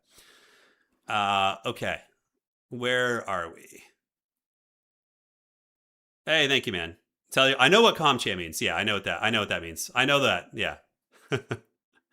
Najivamshe Nicolas Cage. Yeah. Yeah. Yeah, mom, Nicolas Cage. I don't have Nicolas Cage here. Yeah. All right. So let's get into the next match. Yeah. Let's get in. This could be the last one, guys. This is a little bit dodgy here, isn't it? Old Crabling's on the ropes, dude. He is either on the highway to the danger zone or he's finished it. Yeah. All right, guys. Thank you for joining. Let's break it down and have some fun. So, Crabling is going to be on the Tomb Kings versus Flower on the Slavs. Yes, yes. Let's get it. Okay, let's break it down. Nick, are you the son of that famous actor that became the image of Applebee's? Not of Applebee's, no.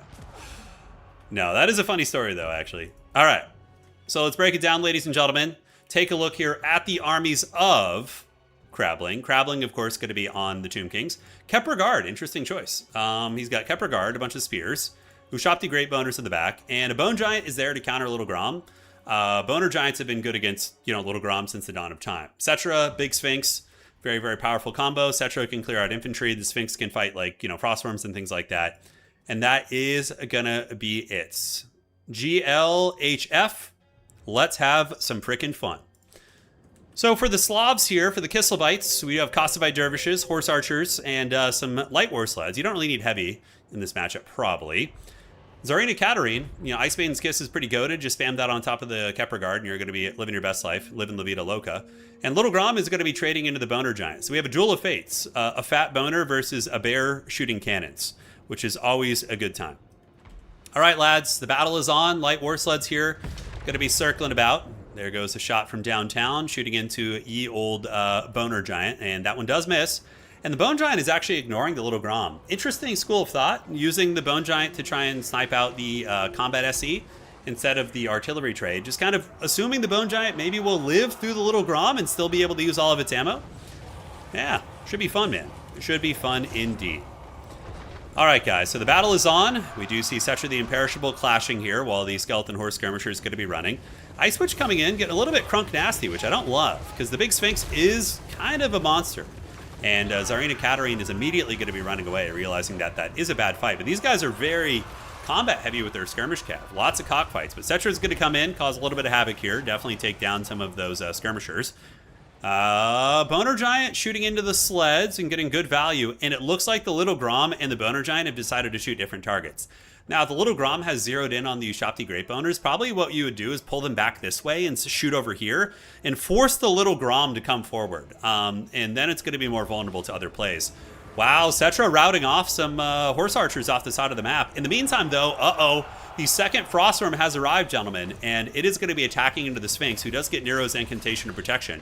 Snow Leopard going to be chasing there as well, while Tsarina Katarine going for the 3v1. And definitely want to get some advantage while that Snow Leopard is active. If that Sphinx gets bullied here, then that could be GG, honestly. That'd be really good for Flower, because then, you know, the anti-large capabilities are pretty non-existent against this squad. Yeah, gotta keep that Sphinx alive, guys. Out of the gates, it does look like Flower is in a commanding position of sorts. Yes, yes. All right, the fight is on. Crabling may have gotten the turnaround here. He catches Tsarina overextending. Death Frost activated by Tsarina, but she's getting hammered. Incantation of Curse Blades is active. Tsarina blinded by Cetra. Blinded by the light. Oh no, the Boner Giant friendly fire. Oh no. The Boner Giant dropped a fat erect shaft right on the face of that Sphinx and did a shit ton of damage right there. That is incredibly brutal. All right, heavy war sleds are circling. Ushabti Great Bows are on the run right now, ladies and gentlemen, as the big Sphinx is going to continue attacking in. We do get a nice Maiden's Kiss going down right there. Going to be cooking these bad boys up. But the Mortal Kombat does continue. Cetra is trying his best to carry, and even though he's not an anti-large fighter, he does have good stats, so he can fight the dragon. And the big Sphinx is going to be collapsing on the back of the dragon, probably knowing he's not long for this earth. Boner Giant hits home that time, guys, and is able to hit. And that time, oh my god, if he gets a break here, that's potentially a game-winning play for Crabling. Okay, Frostworm is broken. Now, does he have the means to chase it off the battlefield? He needs to disengage these skeleton horsemen from these halberds and bring it over to chase off the Frostworm. You cannot let that thing rally. Because from there, you know, Cetra might be able to put this game on his back. We're going to have to see. The objective is being taken. After that is being taken as well, the Skeleton Spearman should go over to the Little Grom and push that thing down. That probably would be the correct play. The Ushabti Great Boners stabilize at 1 leadership, -1 it looks like. It's pretty tight. The big Sphinx did go down in that blob to the halberds. And if that dragon rallies, that's going to be really bad. Oh, you can't let that rally, man. Boner Giant shooting into the sleds, and, yep, takes down a sled right there. Oh, the dragon rallies. He should have really chased it, but I guess he didn't want to get caught. Okay, and then it wavers. Holy shit, it rallies with like 1 HP. God damn. Kepler Guard's still going to be an issue. He really needs to get these spears and march them over towards that Little Grom. If he could tie that thing up, that'd be mega cost-effective in the later stages of the game. But again, it's tricky to, you know, remember all these things in the heat of combat. All right, Cetra's chasing. Still a fair amount of Tomb King's infantry, including Kepler Guard, which are going to be scary. Cetra needs to be kept alive. Death Frost, very, very good here. And it looks like the Frostworm is going to get away. An Ushabti summon here. Oh, what a weird Ushabti summon. What was that?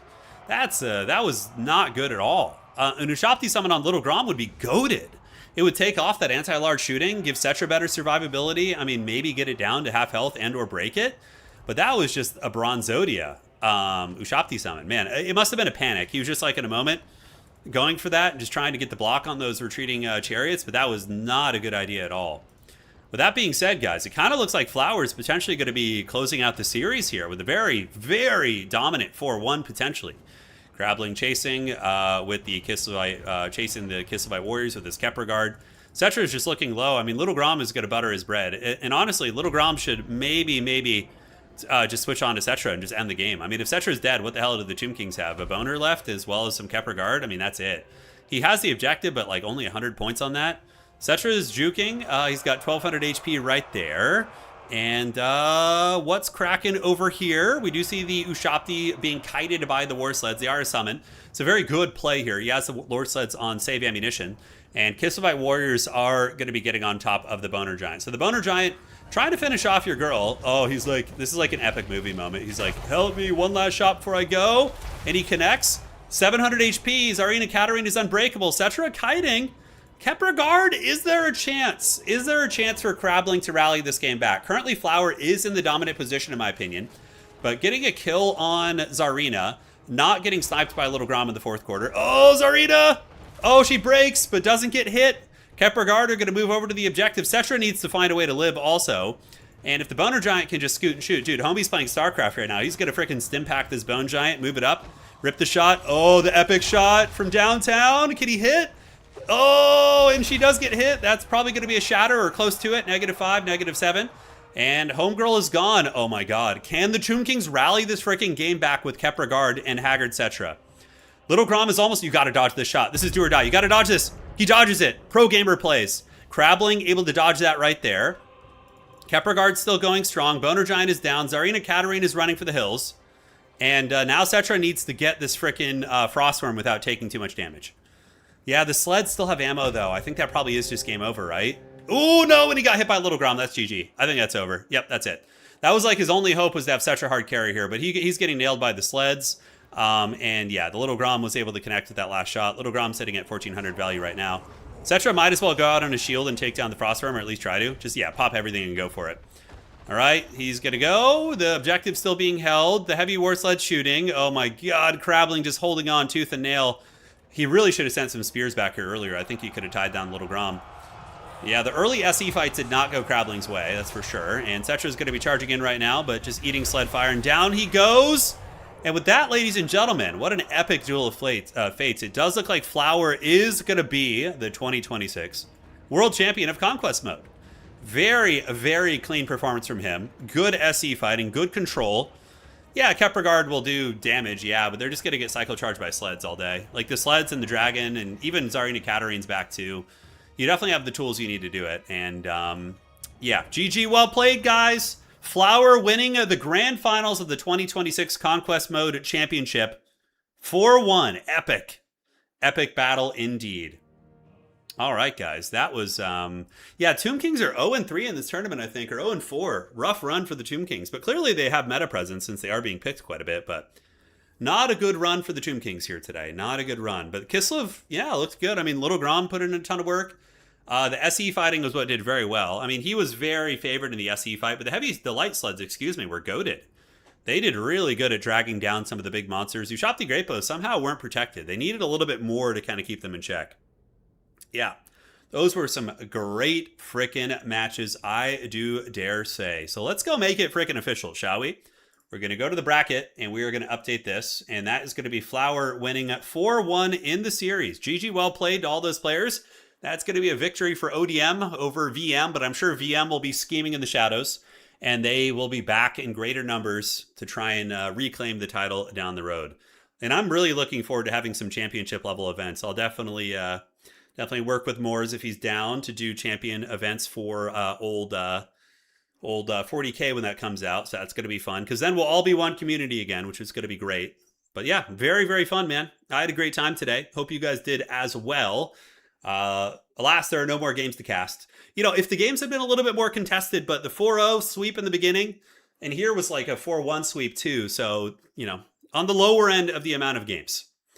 But that is going to be that. Now, if all of you homies want more Conquest Mode on the channel, now is your time to let me know by dropping a like on the stream. And, you know, if I see enough interest in it, I would be down to maybe host some Conquest stuff. That could be fun.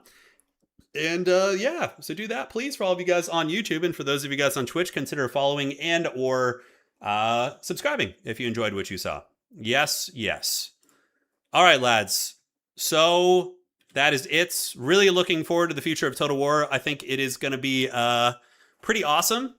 I'm hopeful. I'm optimistic. You know, we got some good times coming down the road. And I would do an FFA, but I think for a championship, we got to end on the game itself. That has to be the capstone. Yeah, that has to be the capstone. Now, I might come back and do another stream later tonight where we do just kind of some chill stuff as well. We'll have to see. And yeah, go from there. All right, lads, here we are. Let's do that. And do it to it. All right, guys. GG, well played. See you guys around. Adios. Do widzenia. A big thanks to Moores and all the admin team for running the event. And thank you for reaching out to me to host. It's always fun. Prize money. Yeah, I can go over that real quick before we close things out. Let me check here. I'm going to look. Scrolling up. So $500 for first place, $300 for second, $150 for third, and for fourth, it's $50.